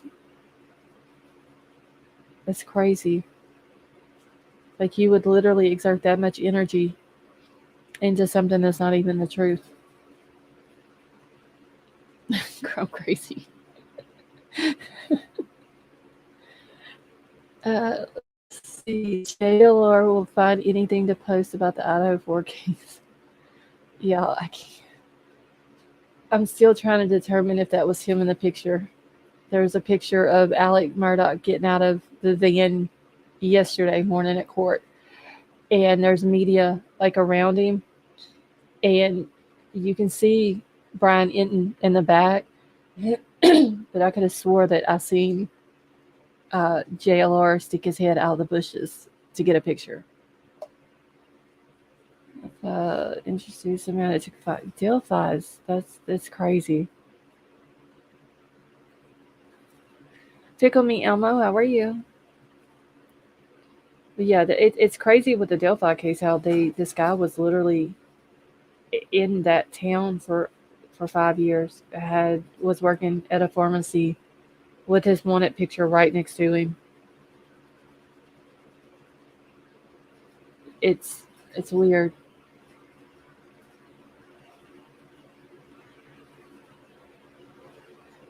Let's see, the defense attorney will tear this up. Just one needs reasonable doubt. It's scary to think about it, honestly. Yeah, they're claiming though with the Murdaugh case that they're trying to get this shirt, this white shirt that they're claiming that he had on that night. They're trying to get it thrown out, and it was something else they were trying to get thrown out. Something to do with a gun or something. And Gregory, I think it was the hat that the person in the picture had on looked like a hat that he had on in a video that was posted either today or yesterday. And it looks just like him, but I don't know. I can't say for sure. But literally, he had his head sticking out of the bushes just to get a picture of Alec Murdock.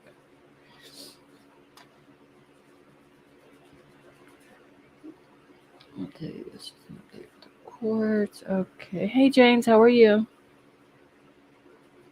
All right, y'all. If I go mute again, it's because I gotta sneeze again.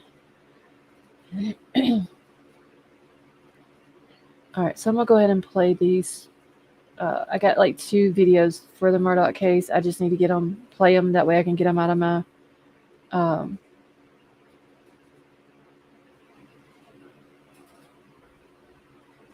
my inbox.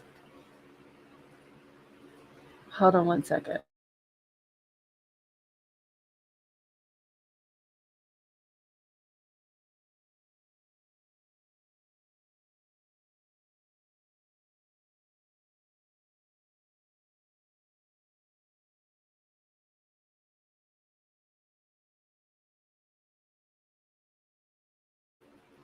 Okay.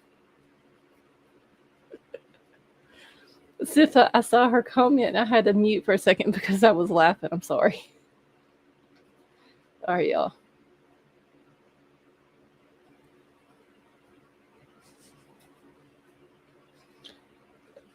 All right, so let me get.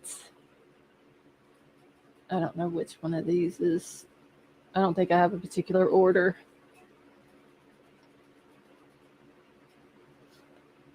Okay. I'm crazy. Oh my God.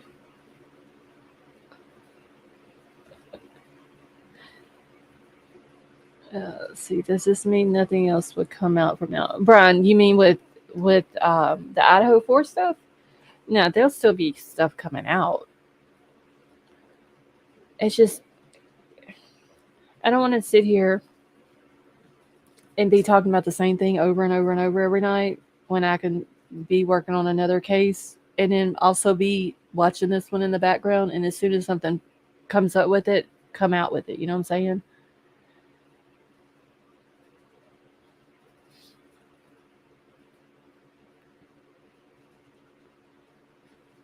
Okay. So let me get this pulled up real quick and make sure all of my stuff.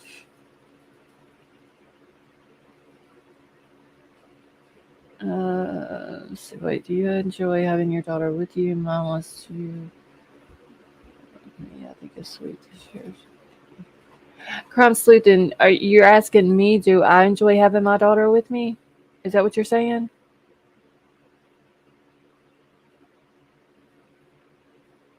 Because if that's what you're talking about, my daughter, she doesn't even live here. She's done grown and flew the coop.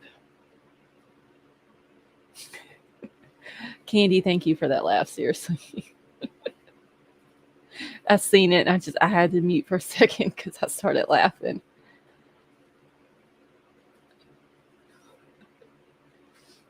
But yeah, crime sleuthing. She's done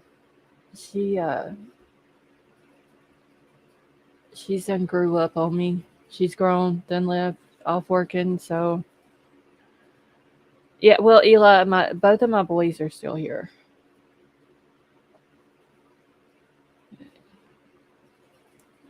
Final chapter.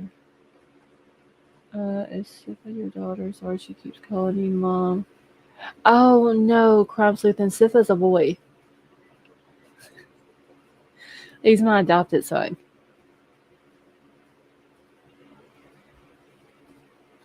All right, y'all. Let me get this.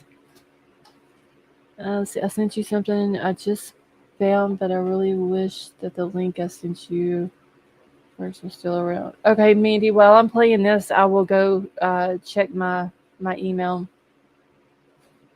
Okay, I haven't heard anything on Murdock. Oh, America First, you live close to where the Murdock case is going on? Yeah, they're claiming like that there is people. Oh, crime sleuthing, you're fine. But they're saying that there is people. There's so many people that has came to this little town where this case is going on, where the trial is going on in South Carolina, that they've got food trucks there for these people.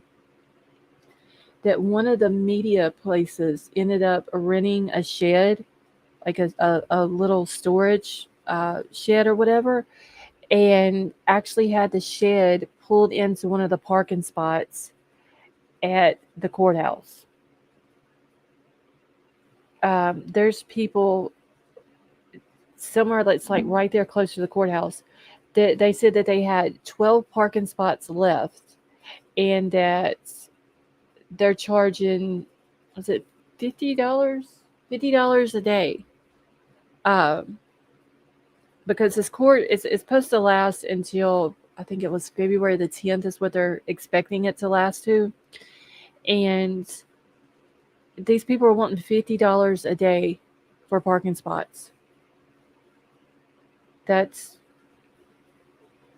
let's see, that ain't even quite a month until they're expecting it to be over. But that's a lot of money. Going crazy. All right, y'all. So I'm going to go ahead and play this. This is like 5 minutes long, so I'm going to mute out while it's playing. If y'all cannot hear it, y'all know just to let me know in the chat. I guess I need to pull it up. Don't like this new thing.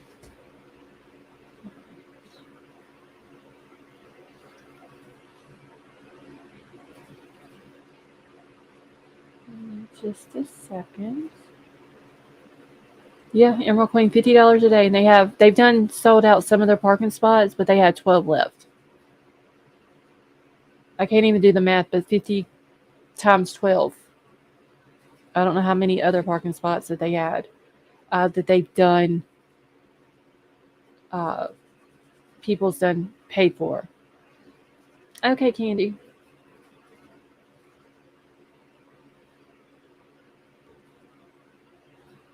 All right, yeah, so let's go ahead and play this. Paul, and then the AR was used to kill Maggie.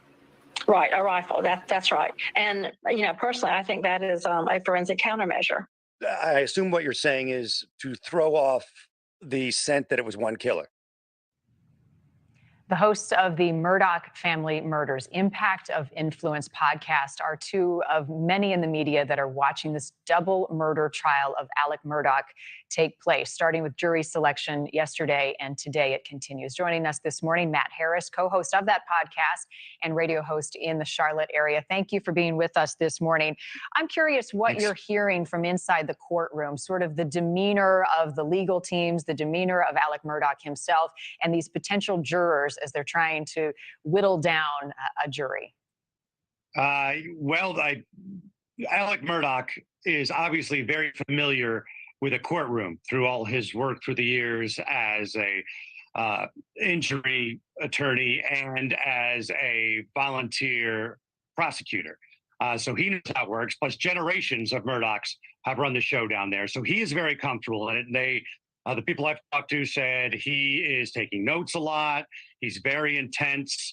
When the jury is not in, when they are asked to leave, he's very affable and joking around with the bailiffs and the guards that are on his detail. Dick Harpootlian, one of the best you can find, they say, is for a defense attorney, and he's also a state senator. He's, of course, taking his notes as well. He's also been seen yawning a lot of times throughout this because it's a long day to hear these questions fired away to the respective jury. Matt, what are some of the questions that the potential jurors are being asked? Well, one of the things about media, they're asked about, have you seen documentaries, have you seen TV shows, have you seen or heard podcasts, and impact of influence. Our podcast is mentioned specifically in the sheet that was handed to the jurors. Now, when the Judge Newman asks them, he doesn't name specific organizations, but he lists all the possibilities of various mediums. They also asked if you are a caretaker of a child or a senior. They also asked how will your job situation be affected if you're gone for multiple weeks, like if you have your own business, that sort of thing. Now, they went through the whole list of potential people that would be, witnesses that either side might decide to call on. And so they had to go through that list to see if anybody was related to or in some sort of business dealing with those potential witnesses. So a lot to sift through. And Colleton County is not a big county. So everybody knows everybody, basically. And I don't think they're worried that if you heard media or watched a doc or watched your show, that rules you out, because that would be crazy to think you're living under a rock and not hearing anything about Alec Murdock in the Low Country. But they want you to say whether you can put that aside and judge Alec Murdock on only what you hear during the court proceeding. Right. I mean, that is how the justice system works. Put that aside, focus on the facts. Can you be impartial? A lot of people have wondered why there wasn't a change of venue, and we're seeing it play out now. The other layer to this, Matt, is the potential media circus that has descended upon this small town from all over the country. You've got podcasters, you've got journalists, you've got true crime watchers who have been following this case closely. What sort of parameters is the judge setting up to try to orchestrate what could be kind of a chaotic situation inside and outside of the courtroom? Well, it's kind of been a flowing situation. It's changed throughout. Yesterday, there was, I think Judge Newman had an idea of how big this was going to be, but when it actually presents itself, he's got to start making calls that he's not normally used to making about what can be brought into the courtroom, who can be in the courtroom, how do they work, the number of journalist or assigned seats, which we managed to get one of those. I think there's only 7 or 8. Otherwise, you are in just a lottery situation. And originally, it was like no phones, no Apple Watches, nothing like that from anybody who wasn't in those guaranteed media seats. And then yesterday, they said you could bring phones in. And then yesterday, I believe they changed it again today, so no phones. Thank you for watching. Go to newsnationnow.com.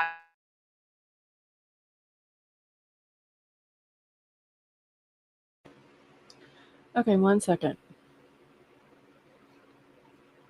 We had tornadoes. Pickle Me Elmo, I seen it when I was watching the radar earlier that y'all were getting bad weather down there. All right, y'all, I gotta get this off of the screen so it won't start playing again. Let's see. Conflict of interest abound in the Murdock case. I forgot his family was the law in the town. Reason why his son was given a lightish sentence. Yeah, his son didn't even spend a day in jail for that.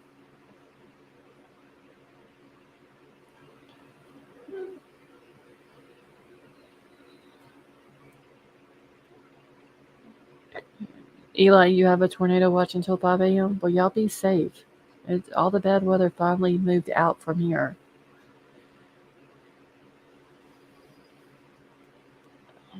But yeah, his son didn't even get not even, I don't think he even went to jail at all for the boating accident, which is crazy. Hold on one second, y'all. I just need to make sure that I got everything marked off of here.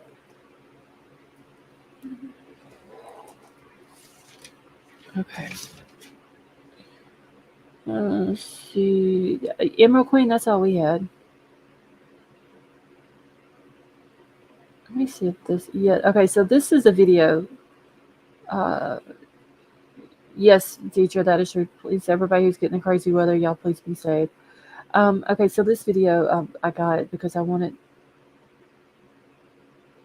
to show y'all like this, the town there, like how crazy it is. Hold on one second. Just want to make sure that everything is where it's supposed to be. Wind gust to 50 possible. Oh, wow. Eli, well, yeah, y'all for sure be safe.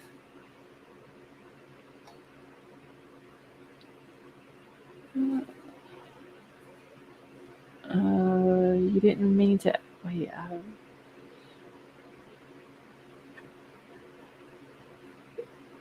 okay, never mind. Wait, what a baby. I see what you were saying.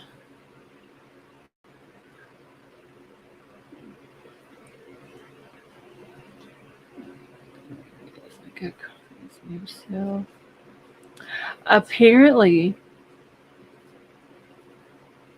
he's got like the best attorneys in the state of South Carolina, is what they're saying.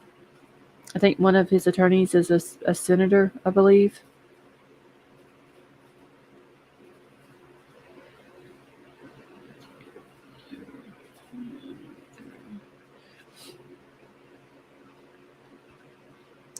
Okay, so I got it pulled up. So let me go ahead and play this as well.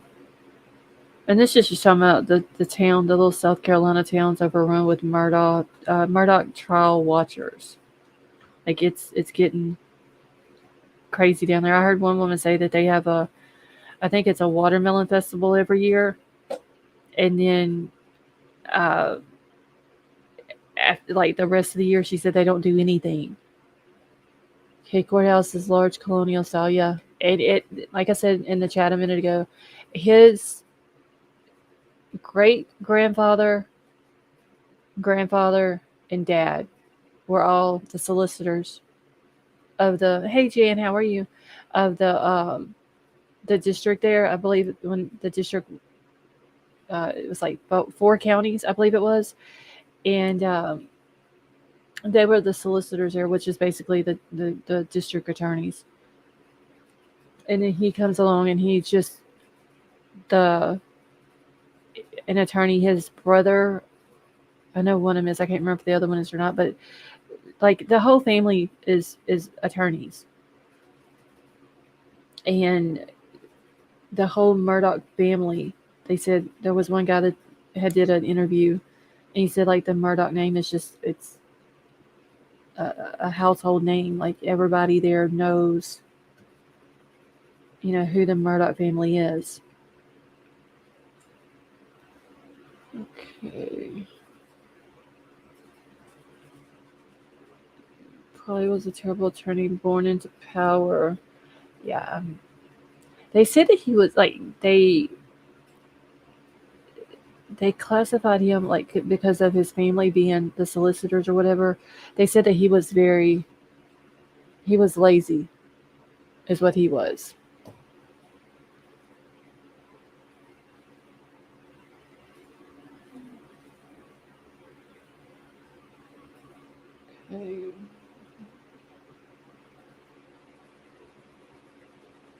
Okay. And then it was also said that, they were wanting to do like a change of venue, but he didn't want to. He wanted to stay there because of the pull that his family had, and the family name, and all this and that, and his grandfather's picture hung in the courtroom. But for whatever reason during this trial, they're going to take his grandfather's picture down. I don't know what the picture what it's going to do any different by taking it down or leaving it up during the trial. I mean, I'm sure, he's been disgraced as an attorney. The state of South Carolina has disbarred him. So, I mean, taking a picture down isn't going to really do anything, I don't think. Penny, how are you? Yeah, Alex is bad news, and his son was a bad apple, too. Yeah, I mean, his son literally was at an oyster roast. And it was him and some other friends.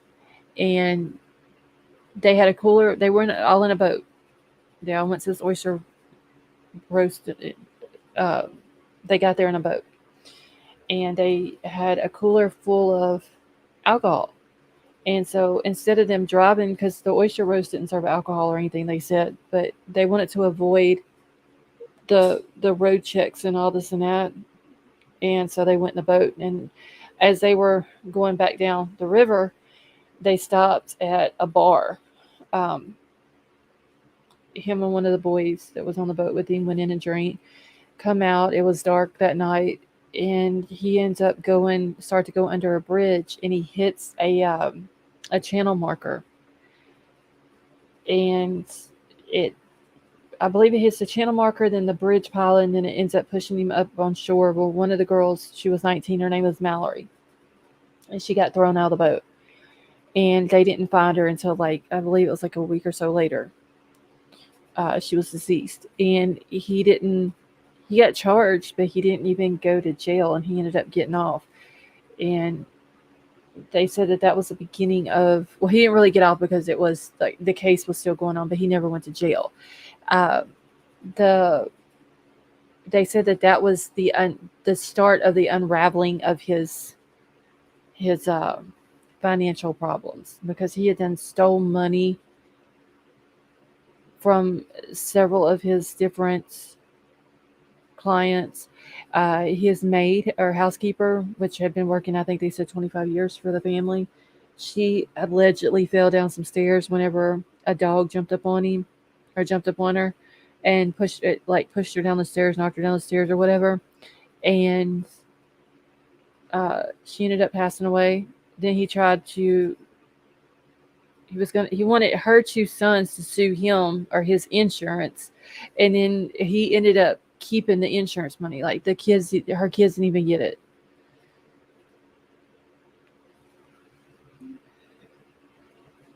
It's the whole video, the whole case is just, it's weird. Okay, Stone Gator, you have a good night, honey. All right, so I'm gonna go ahead and play this one, y'all.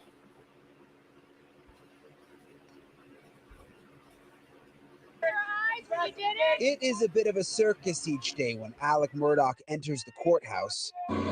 Across the street, you hear the sound of generators powering what feels almost like a food truck party. How's the food? Oh, the food is great. Yeah. This is really good. This is local barbecue. Yeah. Mm-hmm. I met Larry Adams and his wife Sandra. Larry grew up in the South Carolina Low Country. Hopefully they'll do the right thing. The whole nation is watching them, and can't be no time for the good old boy stuff. You gotta have real, true justice. When you say good old boys, what do you mean? I mean they get away with stuff, just get stuff swept on the road, bias stuff. What do you think is going to happen? You know, I was discussing it with my husband, and I said to him, the jurors are all from here. How fair is it going to be? Rose Lodehope and her friend Robin Pato drove an hour hoping to catch a glimpse of Alec Murdock. What do you think it is about this case that has people so fascinated? I think because it has so many different storylines to just, this is not the only thing, the murder trial. It goes real in depth and has a lot of intrigue and just very interesting and very sad, actually. Based on, his history here, do you think he could get off? I think he could get off, yes. Just because of the big name that they are and all the things they've gotten away with. Yeah, I think so. Talk with the people from here and you realize very quickly this is all about a lot more than just this trial for them. It's bigger, a history, they say, of powerful families who feel above the law. It shows you how our city is ran. All the people who we elect, now it's time for you to work. And I'm gonna leave it just like that. Do you think this could change things? Yes, yeah, I hope so. Let them see that they can't keep doing the same thing and getting away with stuff like this. And it was really an interesting moment this morning when Alec Murdaugh was brought into court. Yesterday, he was quiet, but today when he came in, he actually turned and looked at some of the potential jurors and said good morning, and some of them said good morning back to him. It was just interesting considering how many of these potential jurors have told the judge that they are aware of who Murdock is because of his notoriety in the community and that they are aware of the case. Marky? Yeah, very interesting. And Bryan, before I let you go, one more thing I wanted to ask. We heard there was already some action in the courtroom today over key evidence. What happened there? Yeah, so they're going back and forth handling some motions about certain pieces of evidence, forensic evidence that can be brought into a trial. They're trying to get the judge to decide whether or not it can be entered once the trial starts. Still working through those issues. What we expect about 120 jurors, potential jurors, to come back tomorrow morning. They'll narrow it down and opening statements likely will begin in the afternoon, Marky. Okay, Bryan Enton on the ground for us. Thank you so much. And these two deaths are just part of the catalyst ruins that started to ruin the Murdaugh dynasty and the unfolding of a much larger story. Thank you for watching. Go to newsnationnow.com to find News Nation on your television. All right, y'all. Okay, so that is just crazy. Literally, food trucks, people coming from all over, just to see this, to see a trial that of a man who is a prominent attorney in the area. It's crazy. Let's see, if the jurors convict him, they will have accidents. Jerry, how are you?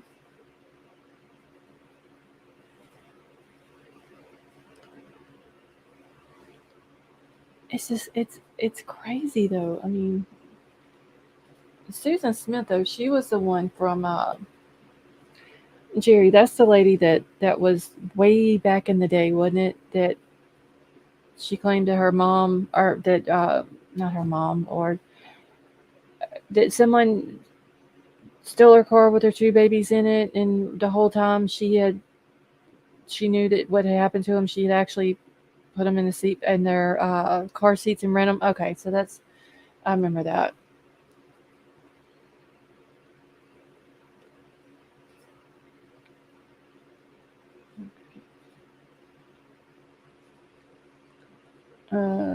Yeah, that she was carjacked and all that, and she wasn't the one that ended up doing it to her own kids. But didn't she eventually get out of prison?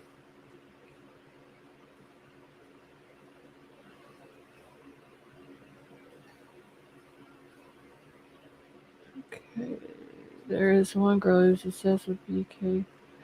Oh, 9mm. You're talking about the girl that was sending like love letters or whatever to him. At the exact same spot where she drove her car into John D. Long. Years later, a van parked there accidentally went into gear, rolled into the lake, and killed some people. Oh, wow. Jim J., how are you? And didn't they set up like a little memorial thing? I remember seeing that somewhere. Did they set up a memorial for her little boys at the lake where she ended up driving them in at?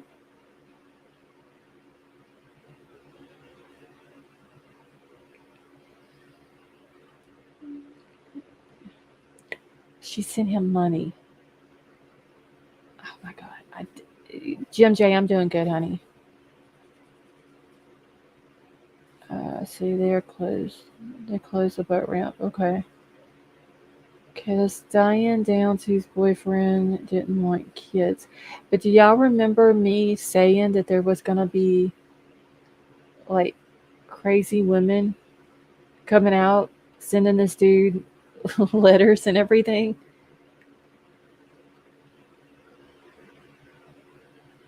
And remember, I told y'all whenever it happens, I'm like, I hate to tell you I told y'all so, but I told y'all so, and already. YT3, how are you? There's already a crazy lady out there. Okay, so no, she didn't get out. They threw the book at her, and thanks God for that. She will never get out. Okay, I don't know why I was thinking she got out of jail.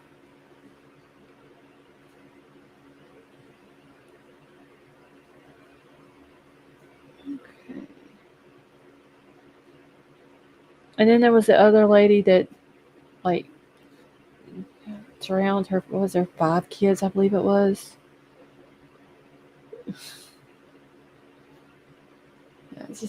I don't understand some parents. Hey Tad, how are you? Okay, so sad. I don't think people should be able to communicate with prisoners who aren't family. Yeah, because I mean, this girl, she's literally. Hey King Scarlet, she's sending this guy Bryan. She's sending him these letters. And somebody saying money to.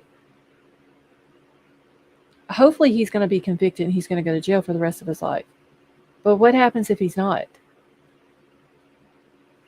What happens if for whatever reason he gets out? And now here's this girl who is no telling what else she's told him or what information that she's given to him. And he's a free walking man. Let's just say that. Is he gonna take her serious and be like, okay, well, you were, yeah, and that is true too, Emerald Queen. I think chaos would erupt immensely if he walked. But I'm just saying, what if it happens though? And he takes to heart what she's told him, and he gets out. He's thinking that he can go be with her. And let's just say she doesn't really want to be with him. She was just leading him on or whatever. What do you think's going to happen then? Or she's just doing all this because she doesn't think he's going to get out, and then something happens and then he ends up getting out. Like, what's she going to do? Yeah, Chrome Crazy. I think that's true because, I mean, there's becoming people who are following this case. Let's see. Susan Smith drowned. Michael 3, 14-month-old. Alexandra 94, eligible for parole in 2024. America first. Thank you. Maybe that's what I was thinking, that she's coming up for parole and not getting out. I don't know why I thought she had gotten out though. So let's see.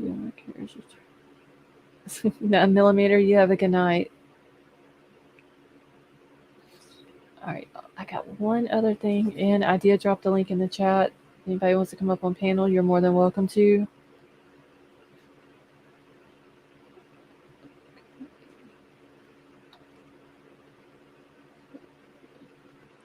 I mean, yeah, I'm just thinking though, like, what is this girl gonna do if that happens though? Andrea Yates deal. That's who I was thinking about that drowned her babies. Life in prison. I don't understand how the hell you get to parole in 40 years or possibility of parole if you get life in prison. Like, that just don't make sense.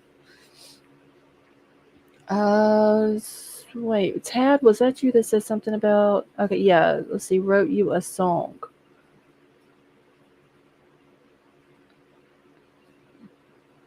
Okay. Tad, email it to me. My email's at the top of the chat.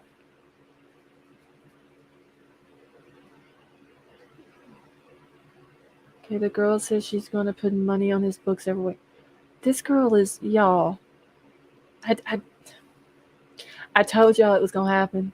I'm just going to come out and say it. I hate to tell y'all I told y'all so, but I told y'all so. There was going to be crazy women coming out the woodworks, writing this dude, saying all these different things. She's probably some woman who's about like him who can't get a man. And she's crazy.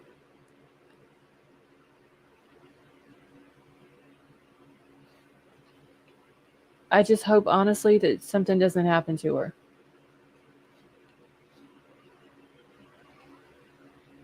Oh, let's see. Men fall for women. But it's just, yeah, that's sad, though. You know, like, hold on, just gonna pull this up real quick.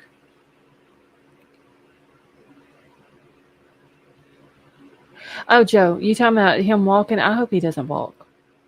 I really don't. I'm just saying what happens if. Okay, thank you, Sifa. I'm just saying what happens if this woman has literally been sitting here writing this dude. She's claiming she's going to put money on his books. There's no telling what she's told him. Probably give out personal information because she's probably thinking in her head he's really not going to get out. But what happens if he does? And he, you know what I'm saying? Like, goes after her or something. Okay, I won't be surprised if his account is full of jail. Tina Marie, I know. I said it. Like, there's going to be crazy people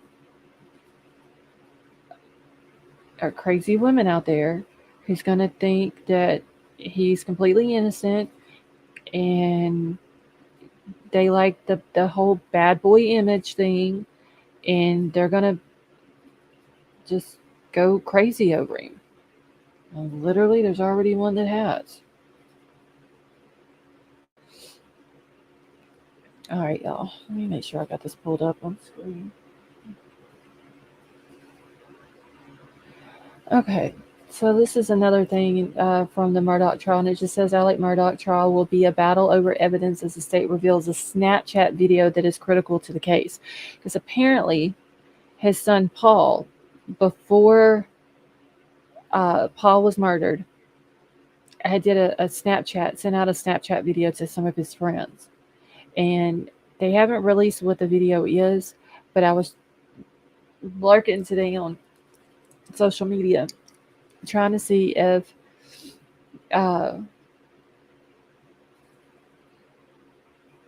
somebody knows what it is and, you know, like what the video was or whatever. And there was some people saying that while he was at the dog kennels where the feed room is, that he did a Snapchat video and it caught his mom and dad arguing. And I don't know if that's true or not, but that's what some people in those Facebook groups are saying. All right, so it says on the night that Alex Murdaugh's wife and son were fatally shot on the grounds of their rural estate in Colleton County, South Carolina, the 22-year-old sent out a video and Snapchat to several friends. What the video contains has not yet been disclosed publicly. Prosecutors say its existence is a crucial facet of the double murder trial of Murdock, 54, a once prominent lawyer accused of killing his wife Margaret, 52, and their young son Paul on June 7, 2021. The trial continues Tuesday with a jury selection, which would have been today. So this came out. So it was okay. So it came out on the 24th, and then it was updated again on the 24th.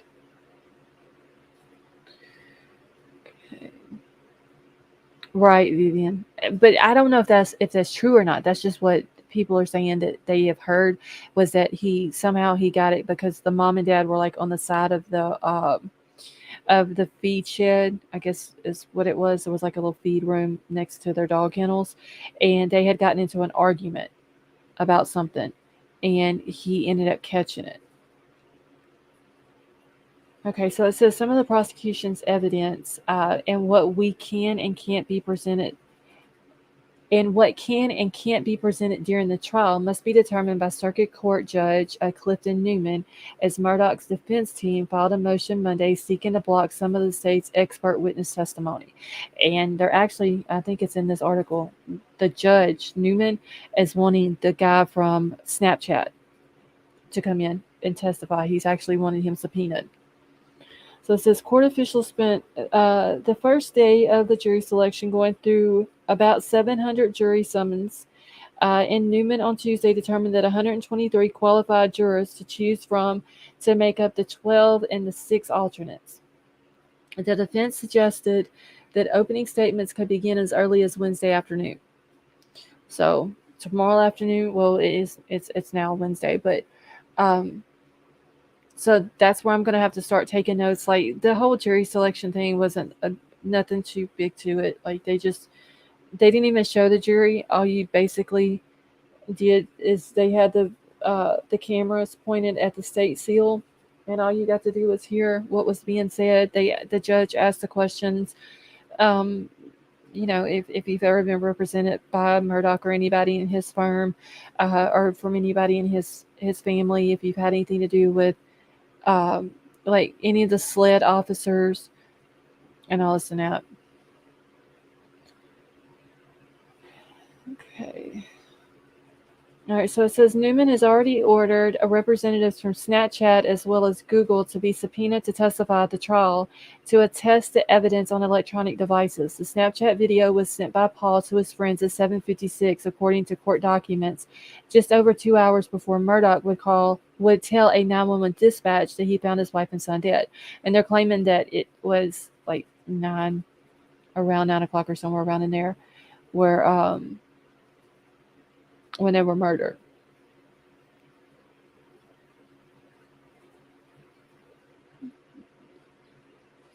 Okay.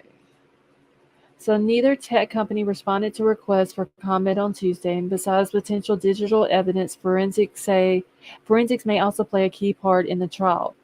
But in the latest filings by Murdock's lawyers, his defense team is seeking to get the court to refuse to admit evidence that authorities said would show blood from Paul spattered on his father's shirt. This is like that's the white t-shirt I was telling you about,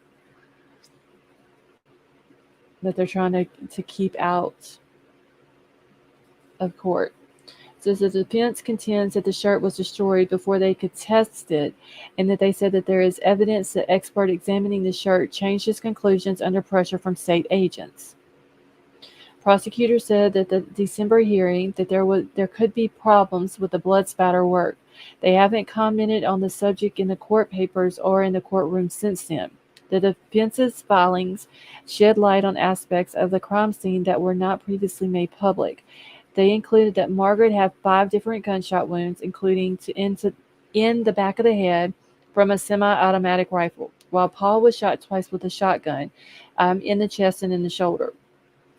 Now, I have read the documents where it's explaining, and this is what I was talking about the other night, where the document said extremely graphic on them, and actually read, like, it's talking about their wounds. It's extremely graphic. I haven't made up my mind if I'm going to go over them or not, just because of, especially with Paul, what they say, how his wounds are. Okay, so it says that there is DNA from the victims on Murdock's shirt, but his defense said that it was a result of coming into contact with their bodies, which were laying near dog kennels on the property. The murder scene was gruesome. There was a large amount of blood on and around their bodies, which transferred onto Mr. Murdock's hands and clothing when he frantically checked them for signs of life, according to the filing. There is no indication that the murder weapons were recovered at the scene. They haven't allegedly found the murder weapons, but they're claiming that they found like a bunch of different cartridges to one of the rifles that they're saying that was used. Okay, I listened to the 911 call. He said he touched them in the call. I don't know if I've heard all of it, Liza, because I've heard 2 different versions of it. The one version that they put out mostly is where it's just 911 answers. And Alex says that he needs an ambulance because his wife and son have been shot badly or whatever. And then there was another one that came out that was talking about, it had like a little bit more context to it. I bet Chris Watts got a lot of money on his books, letters. Masters. Okay, what's up? DOC process. Gut tells me something very fishy about those two recent Asian men. Oh, Joe, you're talking about the two mass shootings in California. Yeah, that was very sad as well. I know I watched the second one, where they were talking about it happened at some greenhouses. It was like two different greenhouses or two different locations that had greenhouses. Okay. Okay, so it says during the motion hearing held Tuesday in response to the defense team's filings, prosecutors agreed that they would not address blood spatter evidence during opening statement and would determine whether to use expert testimony during the trial. So allegedly, they're supposed to talk about that in the middle part of the trial. Okay, so Eli, it was at Mushroom Farms.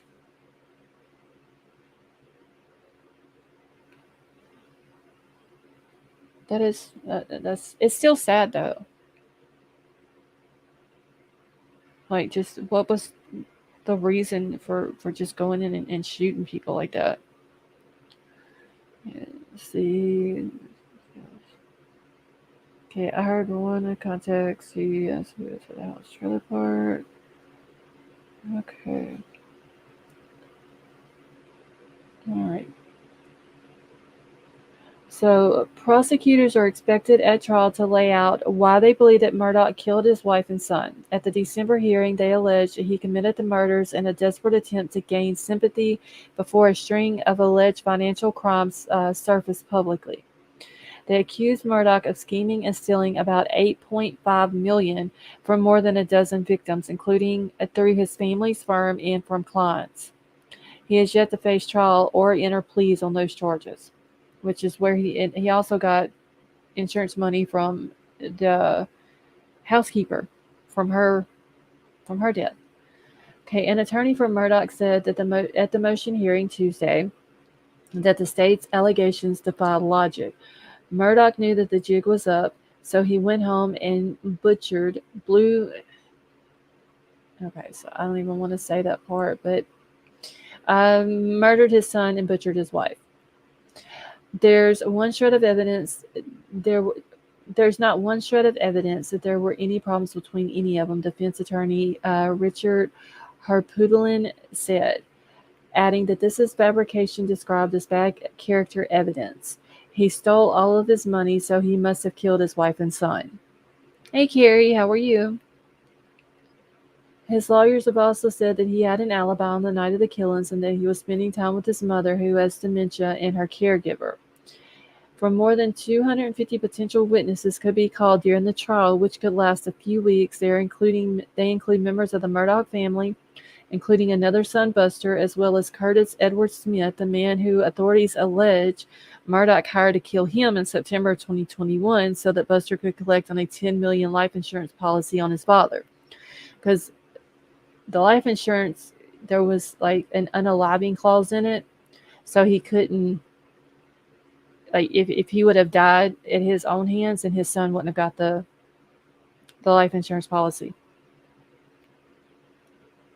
So he ended up hiring this other guy, this Curtis Edward Smith dude, to come in and kill him. Alex ends up calling, like, in September of that year, says that he calls in 911, says that he was on the side of the road changing a flat tire. A guy pulls over like he's going to help him and ends up shooting him, and he ends up getting grazed in his head. But a lot of people have said that they never even seen the wound that he allegedly had on his head. Exactly, Eli. Like, there was several people that said that they never even seen it. Okay, so that was the end of that. So, but he was trying to get it for his oldest son. Let's see. Oh, yes. Hey, Lawnmower Man, how are you? Yeah, the Stephen Smith boy. Let me get this off my screen. But there was this other boy that went to school with the Murdock's oldest son, Buster. And he was, his car had ran out of gas and he was walking down the road. And his body was actually found in the middle of the road, about 3 miles, they said, from his car. It was said that he was a victim of a hit and run, but his mom said no, she didn't believe that she thinks it was foul play. Because she said he was part of the LGBTQ community, and allegedly that there was a rumor going around that him and the oldest son, Buster, had a relationship going on. But the Murdock family attorney is saying that that's not true. And the Stephen Smith mom believes that is the reason why he was murdered, is because of that. So once Paul and Maggie were murdered, then the Stephen Smith case was reopened by SLED, and they started back looking at it. So I don't know if they think that maybe the Murdock family had something to do with his murder as well, or what.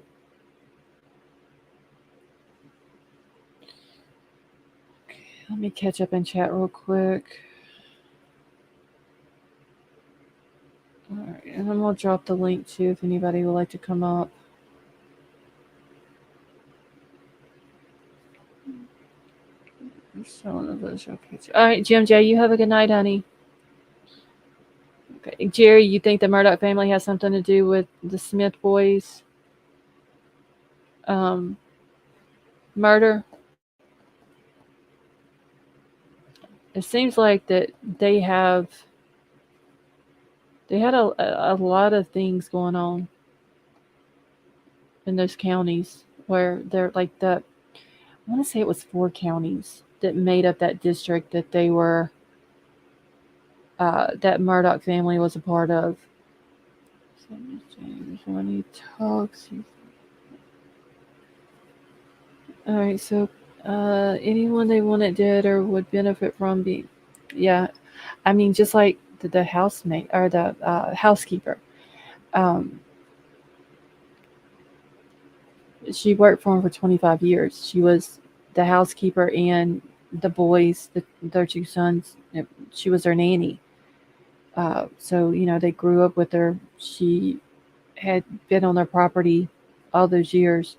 And then just one day she goes to pick up her paycheck, and she's standing at the top of the stairs. Allegedly, the dog jumps up on her, and it causes her to fall down the stairs. And Maggie actually called 911 and said that, she thinks she hit her head and that they need an ambulance. But then Alex called also.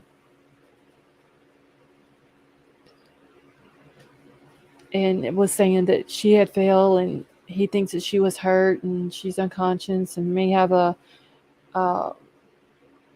concussion and all this and that. I don't believe the dog story either, Lawnmower Man. Whether it was, I don't necessarily think that they were saying that the dog attacked her. I think it was more the dog rearing up on her. You know how like a dog will jump up on you or whatever. Unless they said that the dog tried to attack her, which I don't believe, because I mean this woman had been working for him for 25 years. I'm pretty sure the dog knew who she was and was familiar. Deetra, so all right, so because she died on his property, he went and told her 2 sons that he was responsible. Alex did, that he was responsible for what happened and that they needed to sue his insurance. And then that way it would, help them financially. They trusted him, and he ended up somehow getting the money, and her 2 sons never got it. And the one son, I don't remember if it was her youngest one or her oldest one, but he ended up, because he lived with his mom. Hey, Tree Baby, how are you? And yes, thank you. I'm feeling better. he wasn't able to pay the bills, like with the mortgage and all that, and he ended up getting evicted. And Alex Murdock knew that, but instead of helping him, helping him financially, he kept the money that actually belonged, to his mom because she died on his property. Okay, and I think it was like $4.5 million insurance claim or something like that for her dying there. But he ended up keeping it. And he sit back and watched her son. Now this woman who had worked for him for 25 years, he let him get evicted. Let's see, was she murdered though? Like, did they reinvestigate her death? Teacher, I don't know if they ever went back and reinvestigated her death or not. I'm gonna have to look into that. But yes, he also was on opioids. He ended up before he got arrested, his firm, they said he worked for the family firm. They ended up firing him because of what he did. Then he ended up, after that, like a few days later, he ended up resigning, and then he was disbarred. He goes to Florida to a rehab, and while he's in rehab, they come down there and they arrest him and get him for the murders and everything.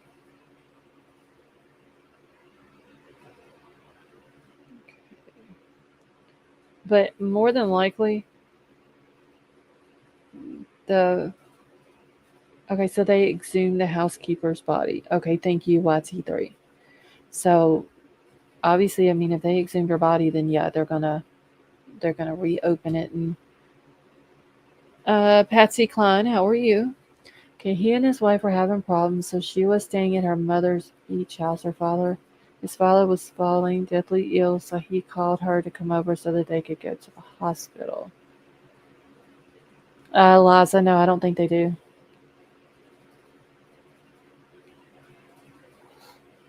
Okay, give me just a second, y'all.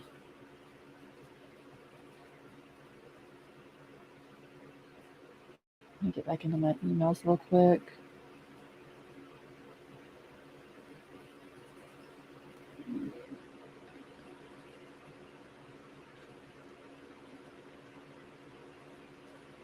Okay. I think that was everything.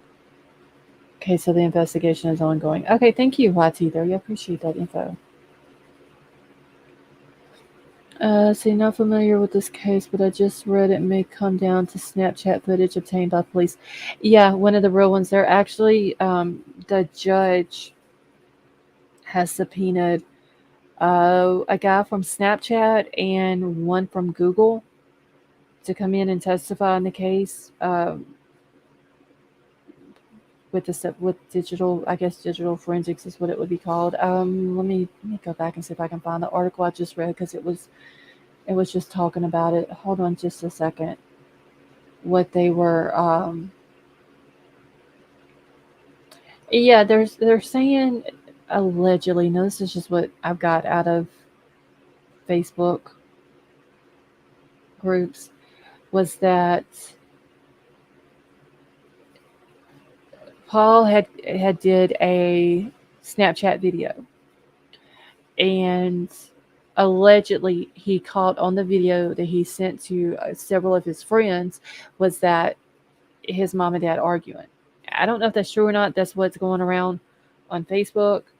But allegedly this Snapchat video is crucial evidence in the case. Hold on one second. Let me get it pulled back up here. Give me just a second, and then I'm going to go down on it where it's... Eliza, the other son, his name is Buster. He's grown. He's actually older than Paul. He is going to be a witness, is what they're saying. Okay, give me just a second. Let me find where it says about...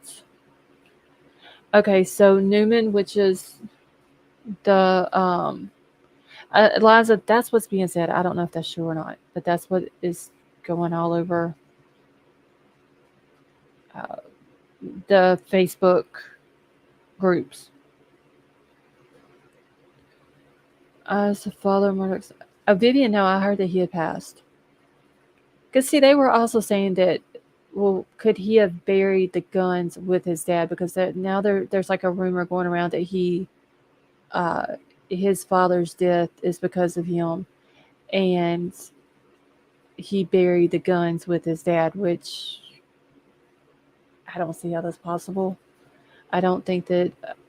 I mean, what funeral home director is going to allow you to put some guns inside of a coffin? I just don't see it happening. Or even in the hole with the coffin. I just don't. Okay, so it says here, so Newman, which is, like I said, the judge on the case, he says that Newman has already ordered representatives from Snapchat as well as Google to be subpoenaed to testify at the trial to attest to evidence on electronic devices. So whatever this, and it says here, the Snapchat video was sent by Paul to his friends at 7:56 p.m., according to the court documents, just over 2 hours before Murdock would call a 911 dispatcher that he had found his wife and son dead.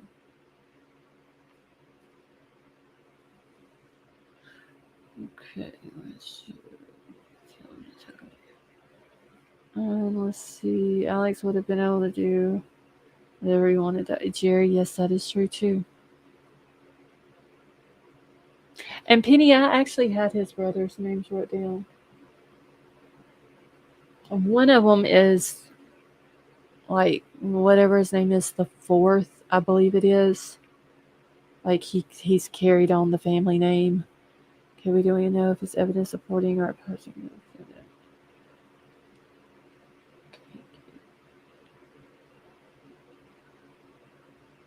All right, let me get this off of here now, and I'll put this. Hold on, let me grab the link real quick, y'all. I'm gonna drop this link in chat just in case anybody wants to go back and read over it again. Let's see, may just see. I don't know, Eli. That's what they're saying though. That it was. I don't think the person who was saying it in the Facebook groups was stating it as a fact, just as their opinion of what he could have done.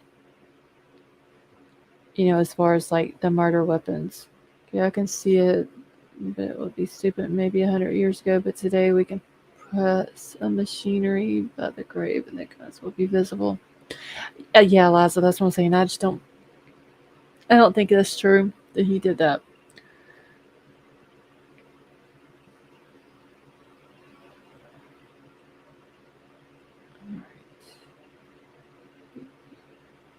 Yeah, Dietrich, there's the wife, Maggie, and the son, Paul.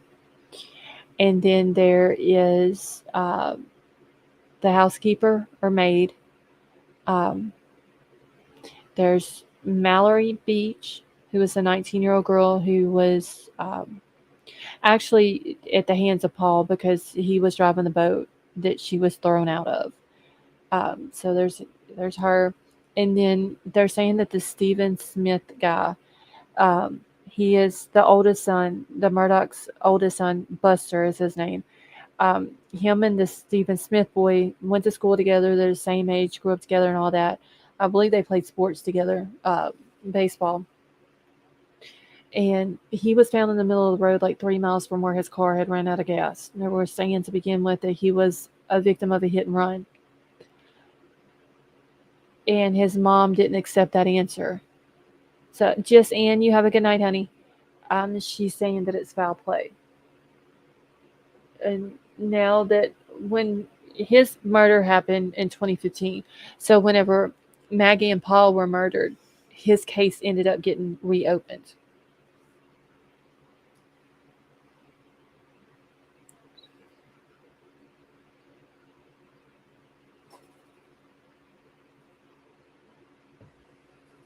All right.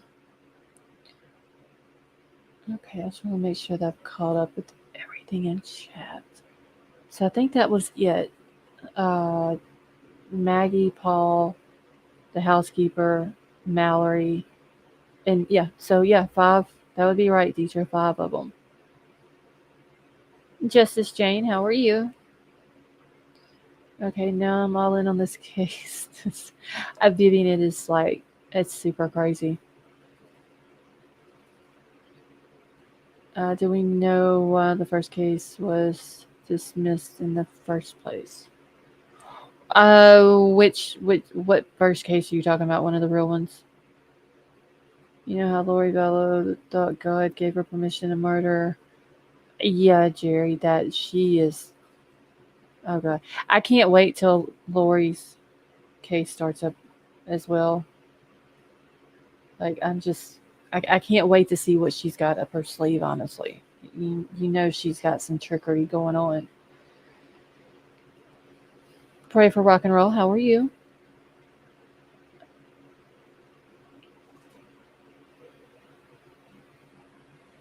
Oh, okay. So one of the real ones you're talking about, the Stephen Smith boy. To begin with, they said that he was a victim of a hit and run, because his body was found in the middle of the road. His car had actually ran out of gas, and so he got out and started walking. And his mom is saying that he could have called somebody. He had a phone that he could have called somebody. He knew the area. He knew everybody who lived in, which it was a very rural area, but he knew people around there as well. But he was actually found 3 miles down the road from where his car was at, and he was found in the middle of the road. They said that he was a victim of hit and run, but then whenever, like his mom just would not, she kept saying no, that wasn't, yeah, she didn't believe it. And now since whenever Maggie and Paul were murdered, they ended up reopening that. I'm assuming because of his mom. And the sad thing was that like a few months after the Stephen Smith boy passed away, his dad ended up dying. And the mom said that she believed that he died from a broken heart because of his son dying. I think it was, not far from it, Vivian, from where he was found to where their estate is. Start getting interested in the Murdock case with WFLA and JB, the lawyer, very interesting case. Pray for justice for it. Yes, that is true, Justice Jane. It's a very interesting case. I wish now that I would have followed it from the very beginning, but I just had all these other stuff going on. I wasn't able to. See, I've been deep diving in ways that Bryan's case could be dismissed, so I won't. I was curious. I hope Bryan's case doesn't get dismissed, honestly.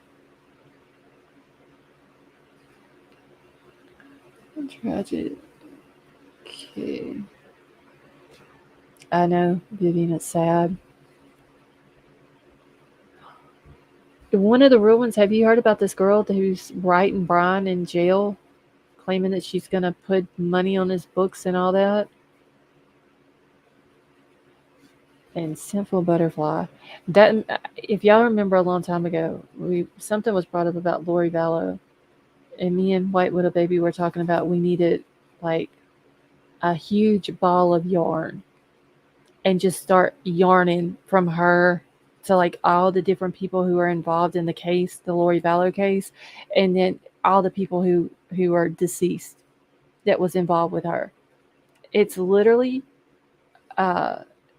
everybody who was involved in her is now deceased except for Melanie Gibbs, which was her friend, and her niece Melanie. What is Melanie's last name now? What is her niece Melanie's last name now? I can't remember because she was a Boudreaux, and they ended up trying to murder her ex-husband. Alex did, and when he shot at him, he hit the car, not Melanie's ex-husband. But now she's got a different last name. She's married to some other guy now, but I can't remember what her last name is now.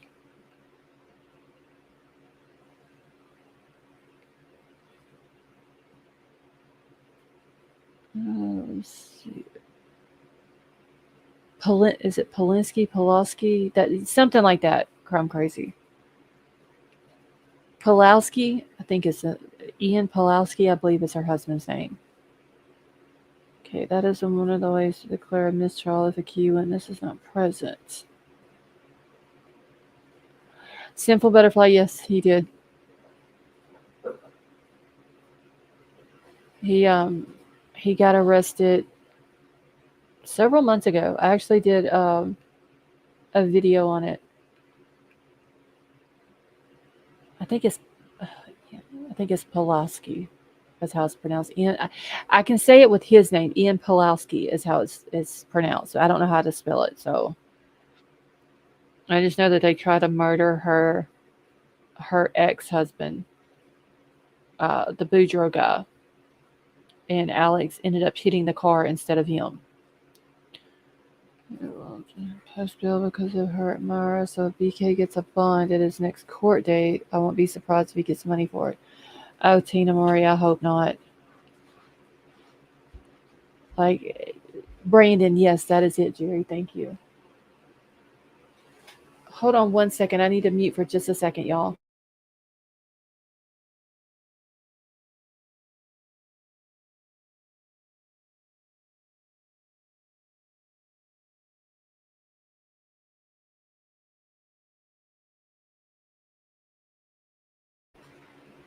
Okay. Okay, y'all. I'm just catching up real quick, and I need to go grab something out of the kitchen, y'all. So I'm gonna mute, and then I'm gonna go ahead and drop the link.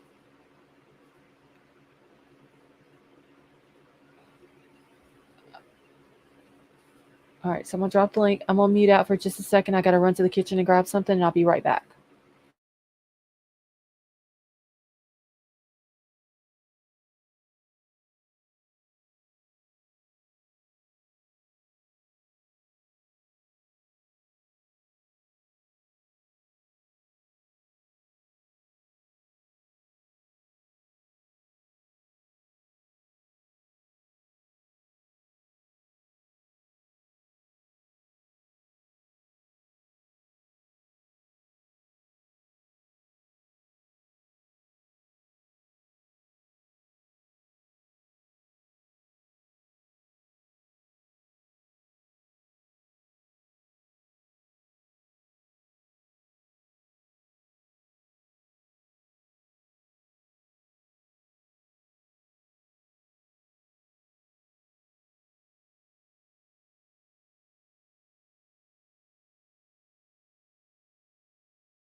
Okay, y'all, I'm back, and I got something in my email. Give me just a second. I gotta go grab it. Something important.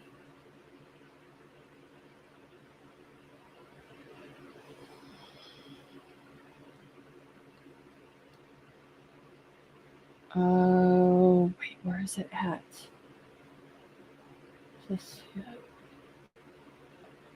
Did y'all know that there was that there's another death on the WSU campus?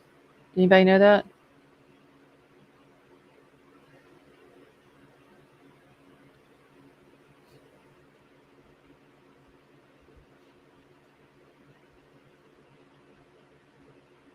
Wait, you did? Wait, what, oh, baby? Oh, okay. Well, I didn't know. Let me get the link. Hold on, y'all. Indianapolis, how are you? Okay, so It says WSU police investigating death of student. This came out 11 hours ago. I had no idea. I've been digging into everything else. I haven't even heard about this. So it says Pullman, Washington police confirm that one student is dead on the WSU Pullman campus. The WSU Police Department responded to a call at an on-campus dorm on Sunday, June 22nd. Well, this is like several days ago. When officers arrived at the scene, they found one of the students who lived in the room dead. The Whitman County Coroner's Office is working to determine the cause of death. The coroner said that the initial autopsy report will come out by the end of the week. Right now, police don't suspect any foul play, and the investigation is ongoing. Let's see. That's just about who. Okay, they're claiming this happened on the 22nd. So 2 days ago. Going on 3 days. I hadn't heard of it. This is the first I've heard.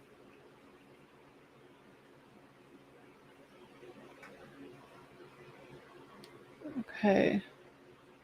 Which, yeah, that's crazy.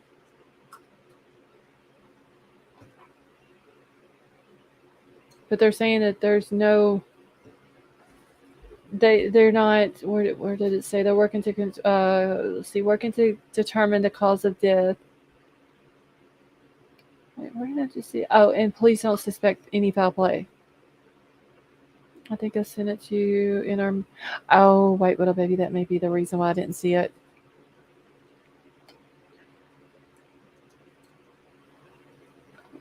The hazing death that happened a year ago.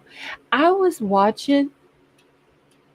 Well, Trollhead was actually going through YouTube, and there was this video that was talking about like all these hazing deaths at these different colleges, and one of them I think was like West Virginia Tech. Was that the name of the college?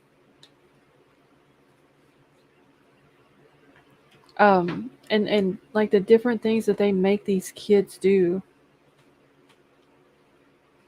with alcohol and all that. Wait, little baby, you probably did. I probably just didn't see it.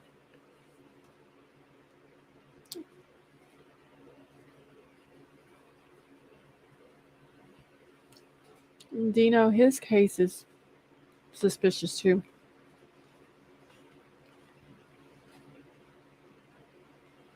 I don't know. I've heard that like where his phone last pinged is not where he was found.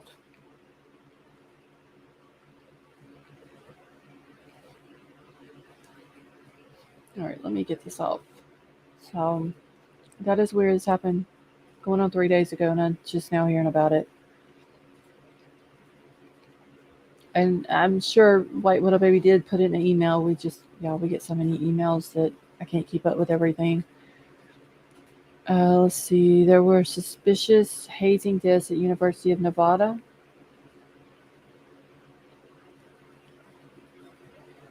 White Widow Baby, you just do the @ and their tag name or whatever. Like mine is, what is it? Laws _TC, I believe is mine.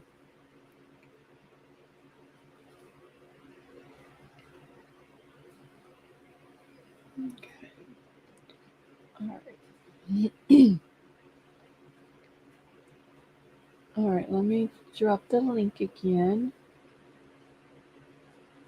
So I'm for sure have to keep up with that case too, to see what they come out with as far as the person at WSU passing away.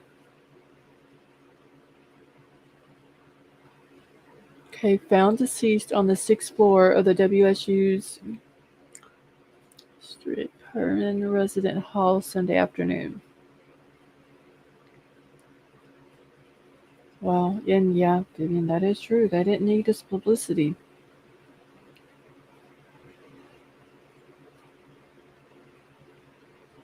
I'm just curious, though,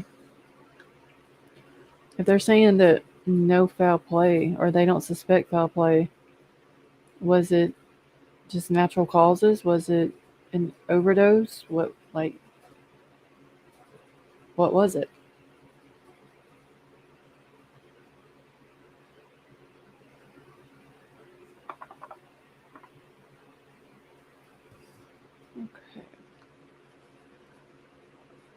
See, on that email subject particularly well, but also this please only send. Oh, I was just reading something Crime Crazy put out there. I'm thinking though, one of the real ones that could be it, if there's, I'm not suspecting foul play, but I mean, how many times have we heard that they're not suspecting foul play in a case where everybody and their brother thinks it's foul play?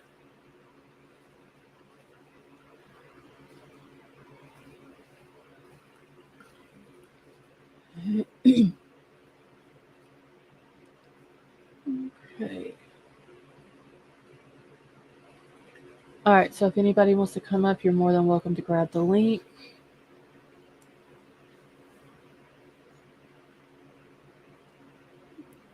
Okay. Shout out to all the mods working so hard, so you better treat them right. Yes, Tad, that is right.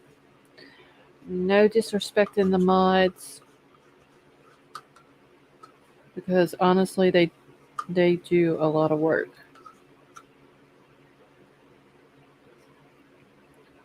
Let's see.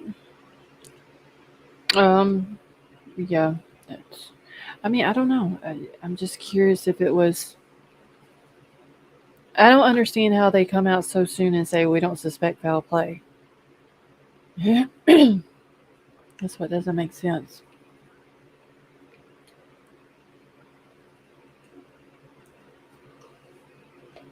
Okay, let me check one other thing real quick, y'all.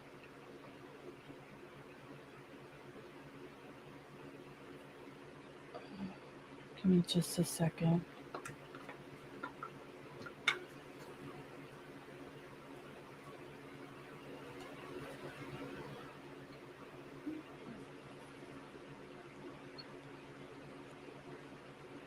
No, White Widow Baby, not in here. They can't.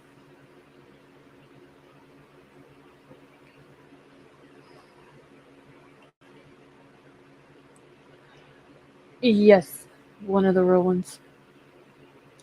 It's weird how there's just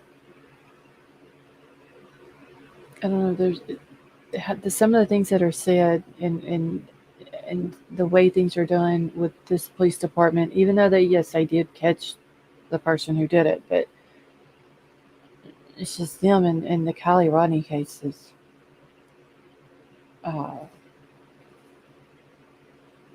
similar, honestly.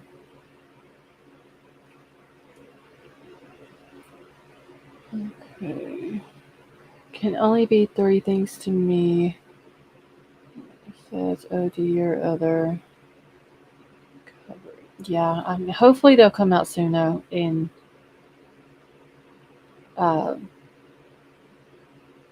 let us know what happened.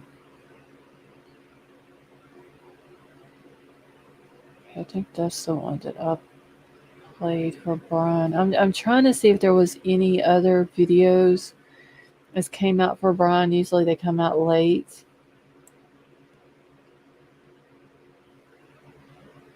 Claire, how are you?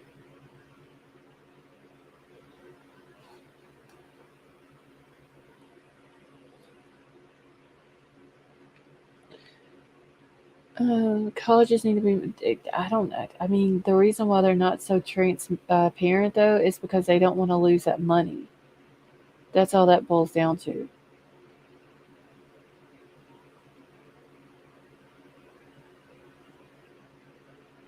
They don't want to lose the money. They get all that funding.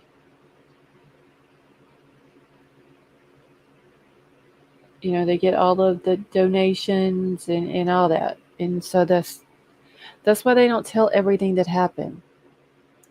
Foul play not suspected, 6th floor. I mean, it could be an overdose, honestly.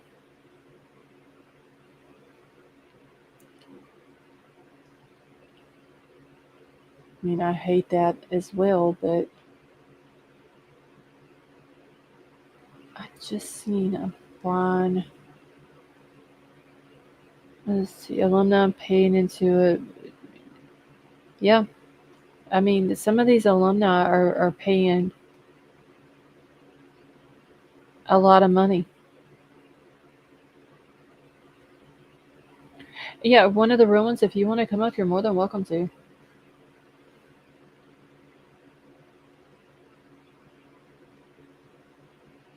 Okay, let's see when this one came out.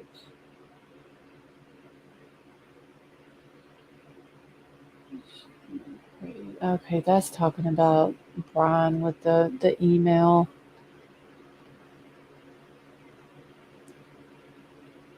We've done seen that. I'll grab a link again and put it out. Anybody wants to come up, I'm not going to be on here, but probably another 45 minutes either way. So if y'all want to come up, you're more than... What the heck? Hold on, y'all. Oh, okay, here we go. You are more than welcome to come up.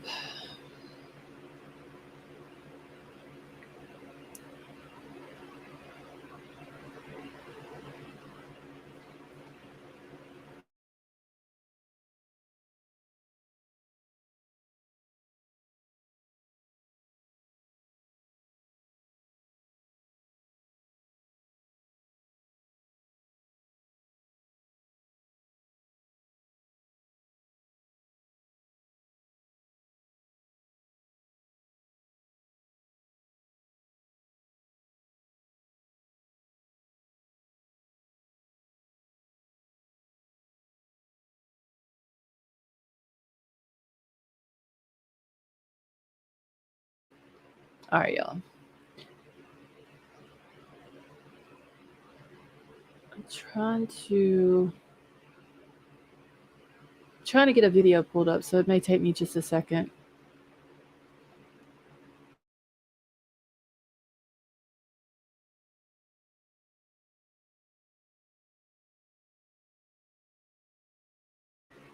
All right. Okay, so I'm gonna play y'all this video. It has to do with the Murdock trial, and it's a former Murdock friend, and he says I thought that I knew him, but I didn't. So I'm trying to get it to come up here. For some reason, I guess because we've had all this rain today, that my internet is slow as hell. My voice. Okay, so one of the ruins. Whenever your voice gets better, honey, if you want to come up, just let me know.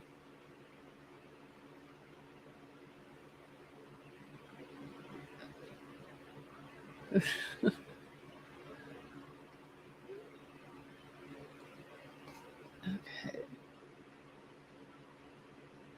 America First. Yeah, apparently nobody knows where she's at.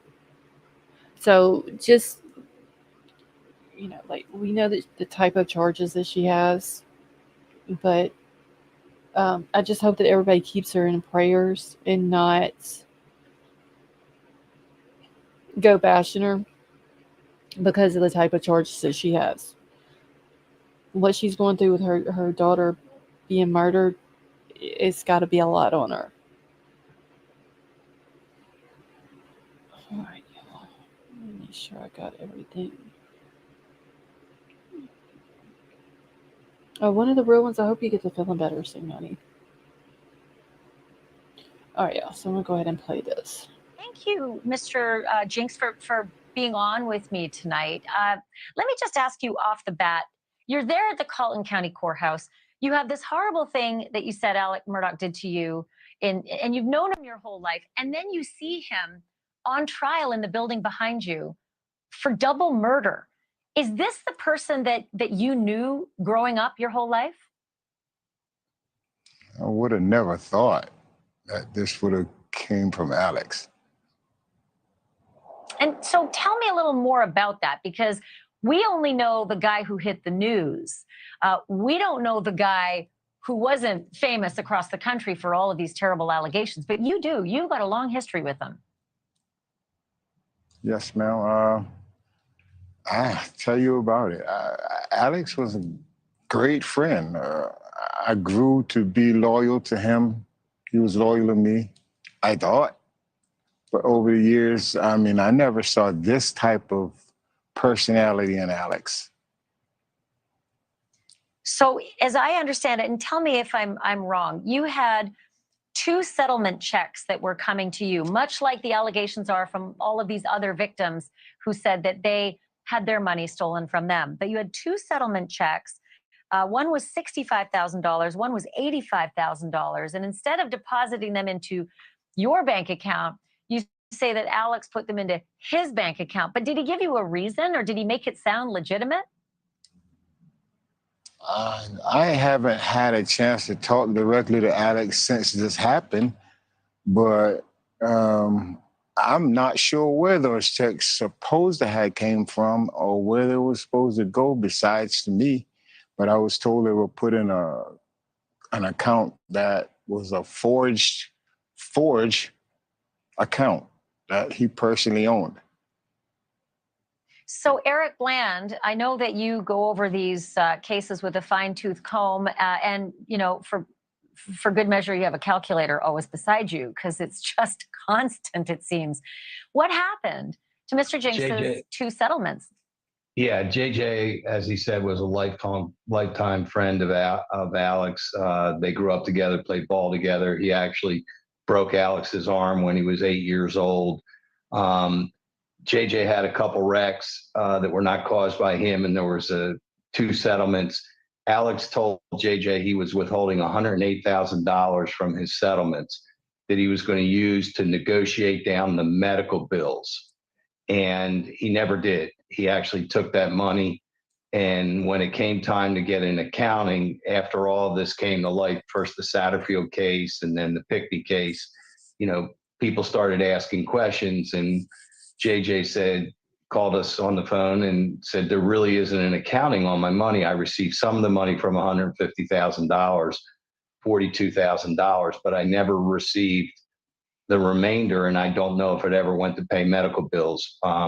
As a result of our representation, we got JJ back his $108,000. And in addition to the being betrayed as a client, which is in and of itself disgraceful, you're talking about a lifelong friend, Ashley. You know, since they were 8 years old, they played ball together. If he needed somebody to help him, one of his first calls was to JJ. And everybody knows JJ. He's now on the county council down there in Hampton. But yeah, to be betrayed as a friend. So look what we got with Alex doing, betraying clients, betraying friends, betraying family, betraying law partners. There's nothing that this guy, I believe, is incapable of doing at this point. That's my next question, because JJ, one of the things that's going to happen in this case, this murder case, they're going to bring in all the financial crimes, as many as they can, because that's what the prosecutors are saying the motive was, that he was so wound up in all these thefts of people's money, that he was trying to buy time and get sympathy by killing his wife and son, which to the outsiders of the world sounds crazy. But you know this man, even though you believe that he's capable of all this theft and, awful financial hijinks. Do you think your lifelong friend is capable of murdering his wife and son? Like I said earlier, I never saw this part of Alex. Everybody changes throughout life. I could not make an honest comment about him being capable of murder. If he is, God bless his soul. I would never. I would probably bet my life in the past, up until this incident, I would probably bet my life that he wouldn't have been the person to do this. That's how well I knew him. I thought I did. Thank you for watching. Go to newsnationnow.com to find News Nation on your television provider, and don't forget to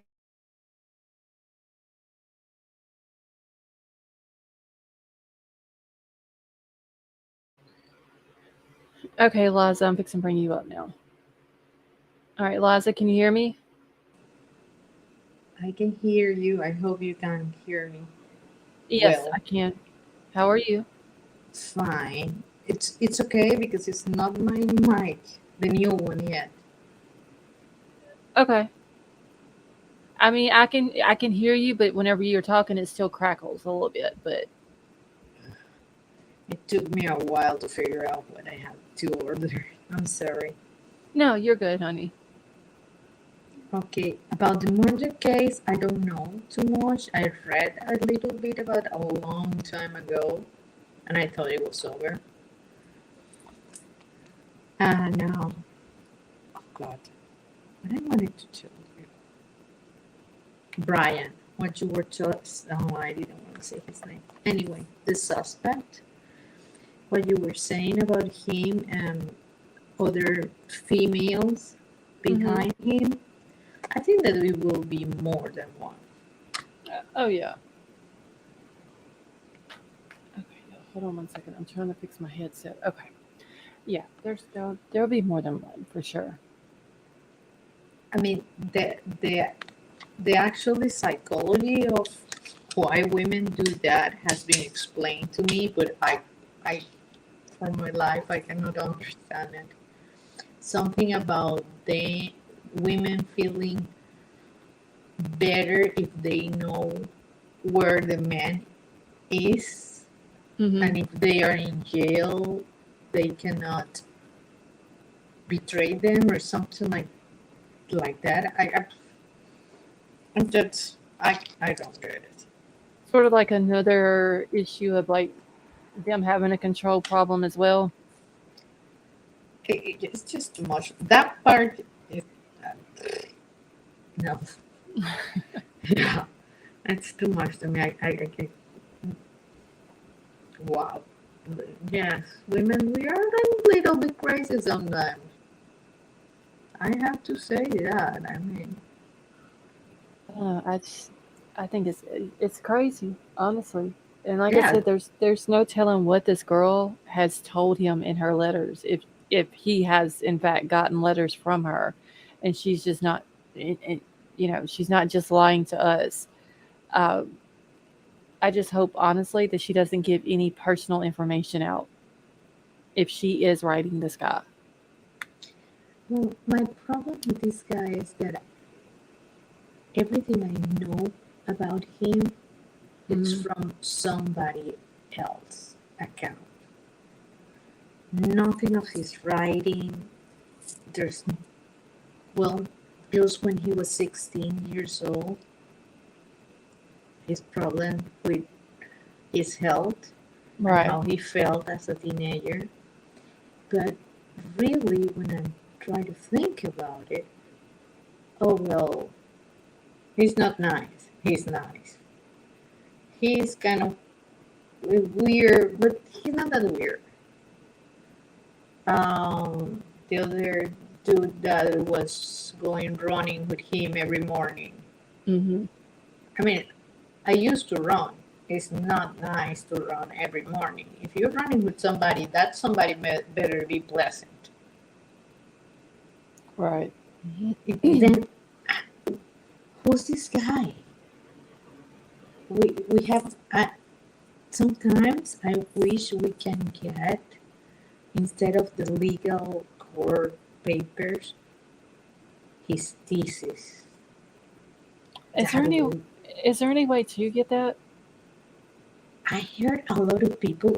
The thesis it's supposed to be in the library. I was stupid and I didn't do it fast enough. By the time I did it, I couldn't find it, and I heard somebody else that they pulled it from the library. Oh. I thought about it. I said, oh, yeah, the thesis, I have to. But they say, it will be there. It's always in the libraries. Right. And then somebody else tried, and she said, no longer there. I've heard I don't remember who it was though, but I heard somebody else mention something about his thesis. I don't know if they got it or if they got to read it or what, but I remember someone else, like, I don't know, probably, I think it was right before I got sick. So a little over a week ago, had mentioned it. Oh, because that would be golden. I mean, a thesis will tell you a lot about a Who was person. it? Oh shit! I'll have to. I can't even remember. And in Pennsylvania was an open thesis. He was late doing something, and he couldn't go. And because we have the 19, he couldn't reach the goal of the interviews he needed. Then they go for an open subject, and it's not the best thesis. I mean, the type A plus Dean Lee's I'm the best one will never go for that type of thesis unless they are just tired of it and they're like, man, I'm going to do it. Right. The way of less resistance. But people that go to PhDs, they need to write articles. Then their theses are very important. That's another thing. He should have by now minimum 30 articles to get in the PhD that he got into. Well, those articles, they've got to be somewhere. The thing is, I just have Google and I cannot find it. I'm a normal citizen. I cannot find them. And I bet you, it's some creator have it, they will have put it out by now. I can't remember where. I read it somewhere where they were talking about the thesis. It wasn't a creator that had put a video out about it. I remember reading it somewhere. I just don't remember where it was. And I don't remember if they were saying that they got it and read it or what it was talking about, but it was something about the thesis. I wish I could remember where that was at, though. It was something about the thesis. Oh, something. Sorry. Oh, that's okay. Because that will help us to see a little bit of the man, because by now we have understood that it seems like he had learned to blend a little bit. And if it's true that he has snow vision, and for what I read about the snow vision, it's not that. Okay, let's put it this way. If it was me, life will be almost unbearable. Right. Then I don't understand how he does it. I don't know. I feel bad for people because, like I said the other night, I never even heard of the visual snow thing until this case got brought up, and then he was arrested, and then there was people in chat talking about that they had it too, and it's that's all they see is the visual snow, like it's a constant thing, which. Not just that, they had problems with light. They had problems with the migraines. I've read in one neurologist report that, and I said this in another, but that in another channel, but it scared me.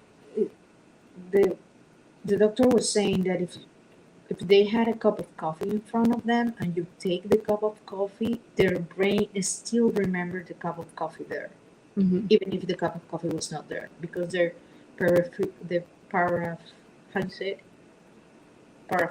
peripheral vision. Oh, your peripheral vision. Then, how the heck he was driving? How the hell? I mean.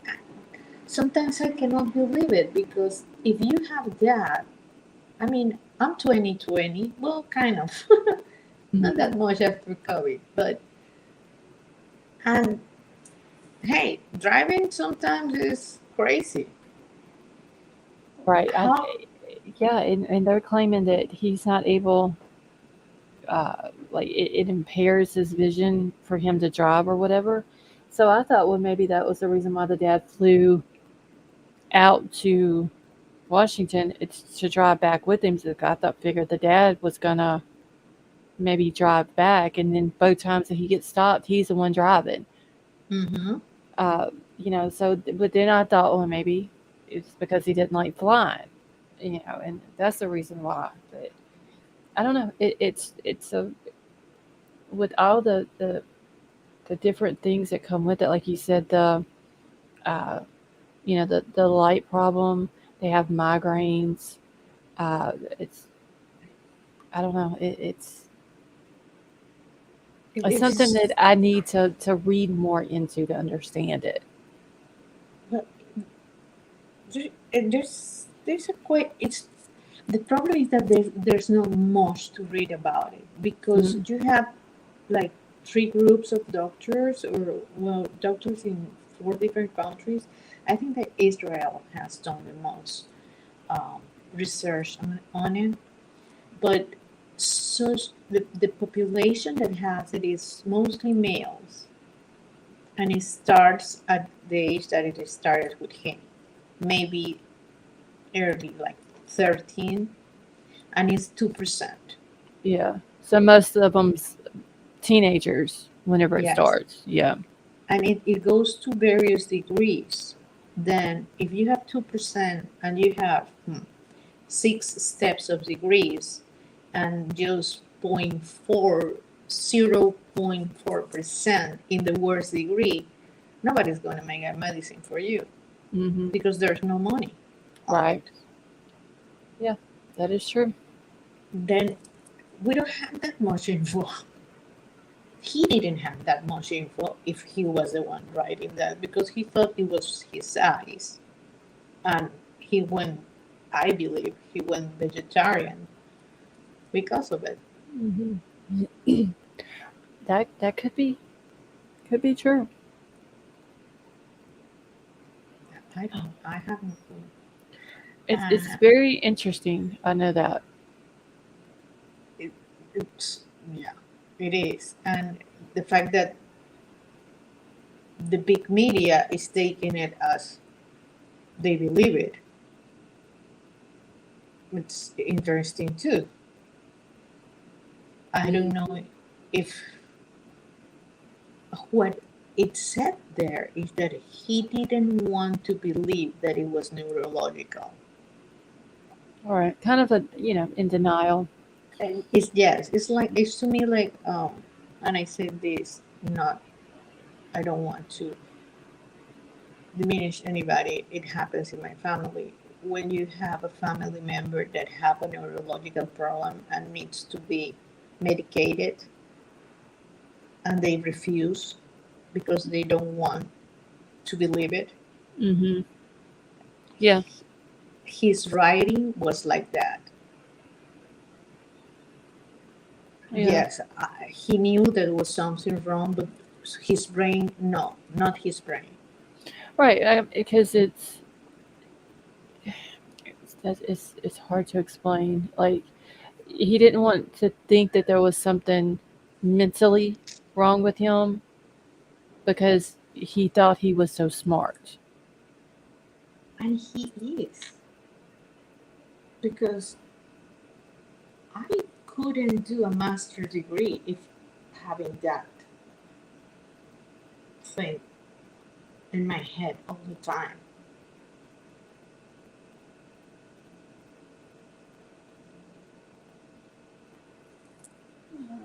I'm catching up in chat real quick. Mm-hmm. Let's see, it should be needed corrective lens for sightedness. And then somebody did say in chat a few minutes ago, unfortunately though, it's not something that it keeps you from getting a driver's license. Oh, I didn't know that. It should be. It's just, especially now that I know that, like I said, there's several people in chat that has it. it's just something that interests me, that I want to read what I can and try to get a better understanding of it, and what people who have it, what it is that they go through on a daily basis, and what they see. And because I just honestly, like, my vision's not the best. I'm supposed to wear glasses when I'm reading and stuff like that, but I can't imagine having something that's in your vision constantly. That gives you pain, because one of my friends tried to explain it to me, one of the medications he was on, and apparently it's a medication that the secondary effects sometimes are worse. That, those medications that the secondary effects are worse than what you are taking it for. Mm-hmm. And it gets people like paranoid sometimes. They cannot sleep, all those kind of horrible secondary effects. And his brain was developing. He was just 17, 16. I don't know. Right. I mean, if it was him, I feel bad for him, and I wonder how much that neurological problem, and he explained a lot about it, make him do what B, you have a good night, honey. allegedly he did. Okay. I'm just trying to catch up real quick, y'all, before I have to end it for tonight. Let's see. I don't know. I'm gonna have to read more into it. And I would like to know why people end up getting it. Like, what is going on up there, or with your vision, or whatever it may be, that causes a person to develop visual snow. What I read, it's genetics. Oh, okay. Yeah. All right. In the last, because the older paper I could find, I think it was 20, 14 or something like that. Mm-hmm. Before that, it was not too much. But yes, they believe that it's genetics. Okay, that's interesting. Some say genetics, and others say it could be, something that happens in the womb. But definitely, it's not because you smell something or no. Mm-hmm. But yeah, and the fact that he doesn't agree he has it, it's another important point. Yeah, that's just a whole denial thing, though. He's got to be in control of every little aspect of every little thing, and in his mind, he's went to college. He's got all these degrees. He thinks, and he is smart. I mean, we have to give him that. He is a smart dude. But he, in his mind, he's very egotistical. Smart people commit crimes all the time. Right. It doesn't matter. I mean, but I think in his mind, though, he thinks that because he's so smart, and you know how you have the guys who are very nice looking, and they know that they're very nice looking, so it causes a huge ego thing with them. But that's how, hey, Sema, how are you? I think that's how Bryan is with his smartness. Like, he knows he's smart. Like, he's a very smart dude. He knows that he's smart, and he doesn't want that label of some type of either whether it turns out to be like a mental illness or whatever, visual snow, or however they want to label it. He doesn't want that label because he thinks he's too smart for that. When in fact, there are very intelligent people who also have mental illnesses. So, but he can't let himself. He can't have a mental illness label, but also be as smart as he thinks that he is. and Like he that can is have both of them. strange to me, Scarlett, because that is so like my grandmother's time. Mhm. You know, it's like, I don't know, what, 40 years ago, 50 years ago, when I was a kid, people would just say, oh, so-and-so have to go to the psychiatrist. Don't say anything. Right. You know, but now, nobody cares. Right. I mean, it's a common thing. Which, no matter what, if you have to go see a psychiatrist, a psychologist, whatever, like people You- shouldn't even be. Yeah, but Like- before, I understand before because they have that old time thing. But now people do not Right. care. Right. It's a very common thing. You know, Exactly. to go see a psychiatrist or a psychologist or whatever. It's people with mental illness. They're more open about it now, and they talk about their mental illnesses and stuff like that. So he has a two sisters that went for psychology, and he went for Right. psychology. Yeah, both of But- his sisters are counselors. I mean, it baffles me that he has the two sisters that's in that field, and then he's in with all of these different professors who should have noticed like something going on with him, something, and it's like all of these people just, and I think that's another ego boost to him is that he was able to get past his own family with it, but also all of these people, these professors like Ramslin and the professor who said that she's only had 2 students that she's ever referred to a PhD program, and he was one of them.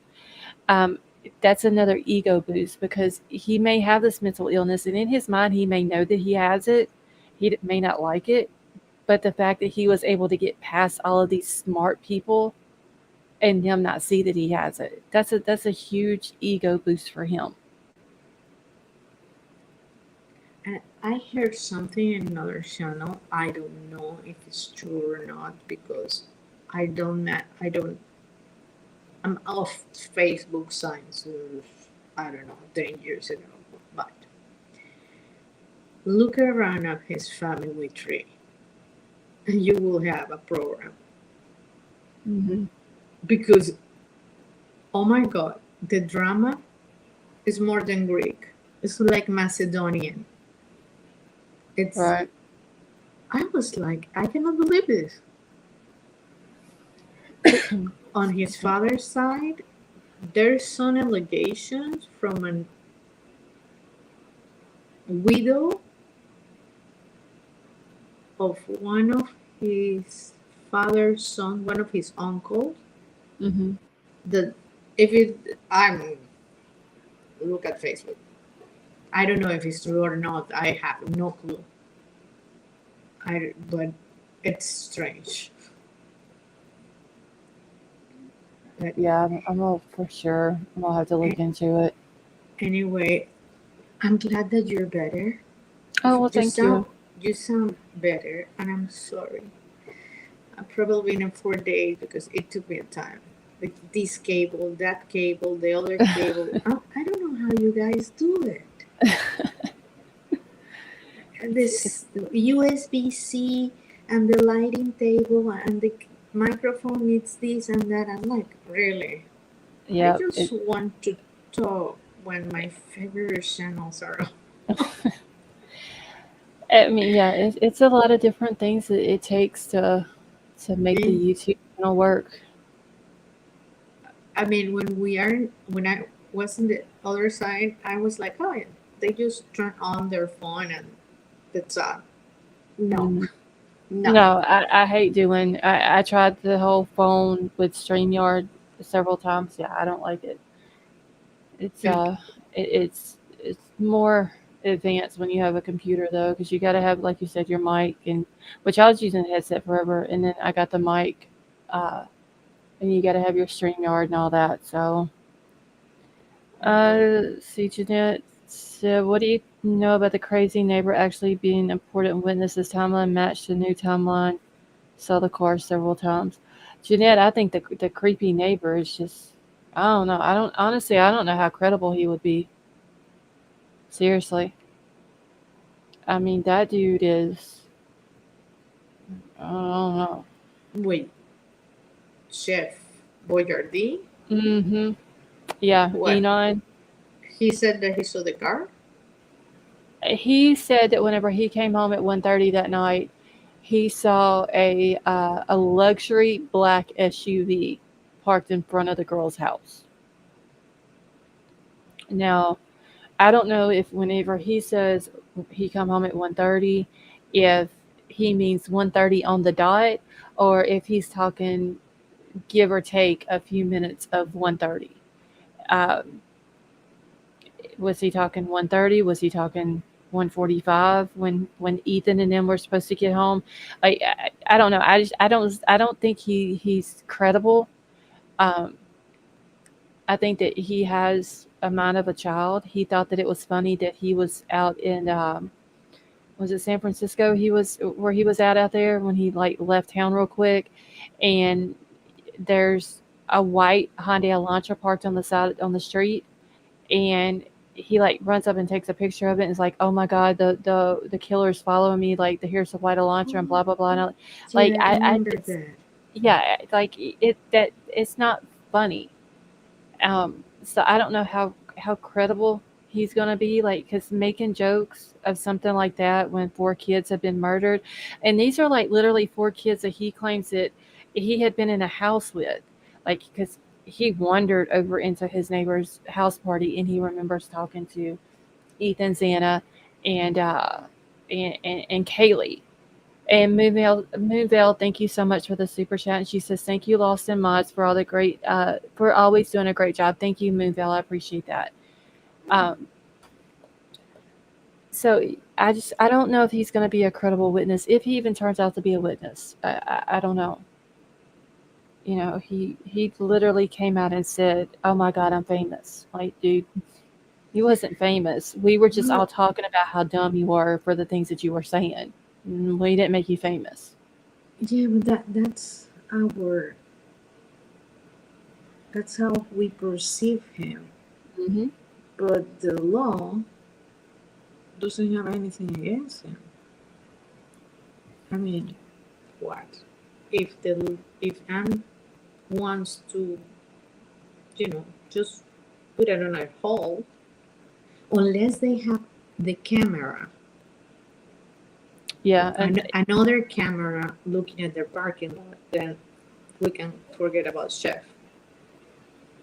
Yeah, But, I don't know yeah. how credible he's going to be. I don't know. We'll have to see. He may end up being a witness. I don't know.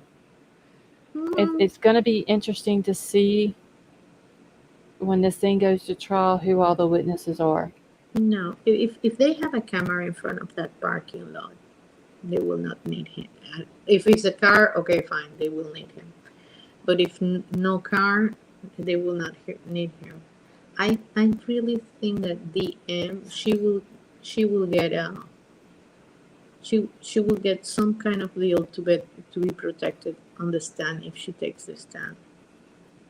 Some kind of Right. immunity, because any way you want, that 8 hours, you can explain it to me. I can say, okay. A psychiatrist, whatever, can explain it, but 12 people in a jury will still be like, no.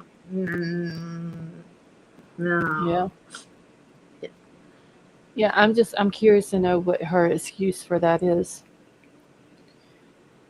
So I don't know. They can deem her, the defense can, not credible too. Especially the first question that pops out is, "Are you under the influence of anything right now, whether drugs or alcohol?" And she says no.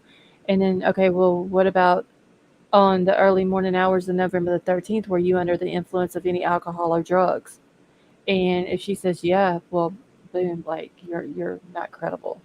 Like, Another problem is that did the police did the police test them? I don't know. That is I wonder because Because see, if the police didn't test them, then I'm the defense, and I would say, really? right. But there was a rumor. I don't know if anybody remembers this or not, but there was a rumor back like whenever this first happened that they were saying that Dylan had failed a drug test that morning. Uh, whenever the police, now I don't know why the police would have drug tested her that morning, but that was what was going around was that, excuse me, that Dylan she had failed a drug test that morning. Then it came out that she had lawyered up her and her boyfriend, and that they refused to give their DNA. So, that's more rumors that was going around. I don't know why they would have wanted to You have to a good test her. memory. Yes, now I remember that. I don't know why they would have drug tested her unless they thought she was a person of interest, but allegedly they cleared her in the very beginning. So I don't know. If you're in a house when a crime was committed and it was an awful crime, you are the suspect. Right. Yeah, Police crime just- crazy. I'm about to end it here in just a minute. Go ahead. Police just have to test everybody. Right. Yeah, I don't know if it's true or not, but hopefully, I mean, I would have hoped that they would have, but I don't know. Well, we'll see once it goes to trial, if she ends up being put on the stand, because I guarantee you that's going to be the first thing that they ask her. The defense is, was she under the influence of anything that night or that early morning? And I think the defense is just going to eat her alive, honestly. No, if she makes a deal, the deal is she will talk, but they will not ask her about that, she can go. Yeah, but is the defense really going to agree that I'm not going to ask a potential witness if they were under the influence? The defense can take her if the lady is smart. She doesn't care if she was under the influence or not. She wants to make sure to put a doubt on everybody that she may have or may have not seen the suspect. Right. Jet said you have a good night. Good night, everybody. Yeah, I'm just going to go ahead and let you go. It's almost 5 my time. Oh, well, yeah, it's 2:30 here, so yeah, I'm just going to get out of here. I hope your people try to look at the I don't know how you treat family trees, but if you want to go there, it's kind of interesting. Okay. Okay. All right. Ciao. All right, well, thank you so much for coming up. Thank you. Bye-bye. Good night. All right, have a good night. All right, y'all. Yeah, I'm fixing to get out of here. Sifa, can you email it to me so I can read over it tonight? Okay, let's see. All right, so I'm fixing to get out of here. Yeah, Sifa, send it to me and I'll read over it tonight. Thank you. Thank you all for coming and hanging out with me. Don't forget, Friday night I'm going to do the giveaway. So make sure y'all are all here for that. Vivian, thank you so much for coming and hanging out with us, and I hope you have a wonderful night as well. We hit the goal. Awesome. Thank you all. So, all right. So I'm fixing to get out of here. I love you all. I hope you all have a wonderful night, and I will see y'all tomorrow.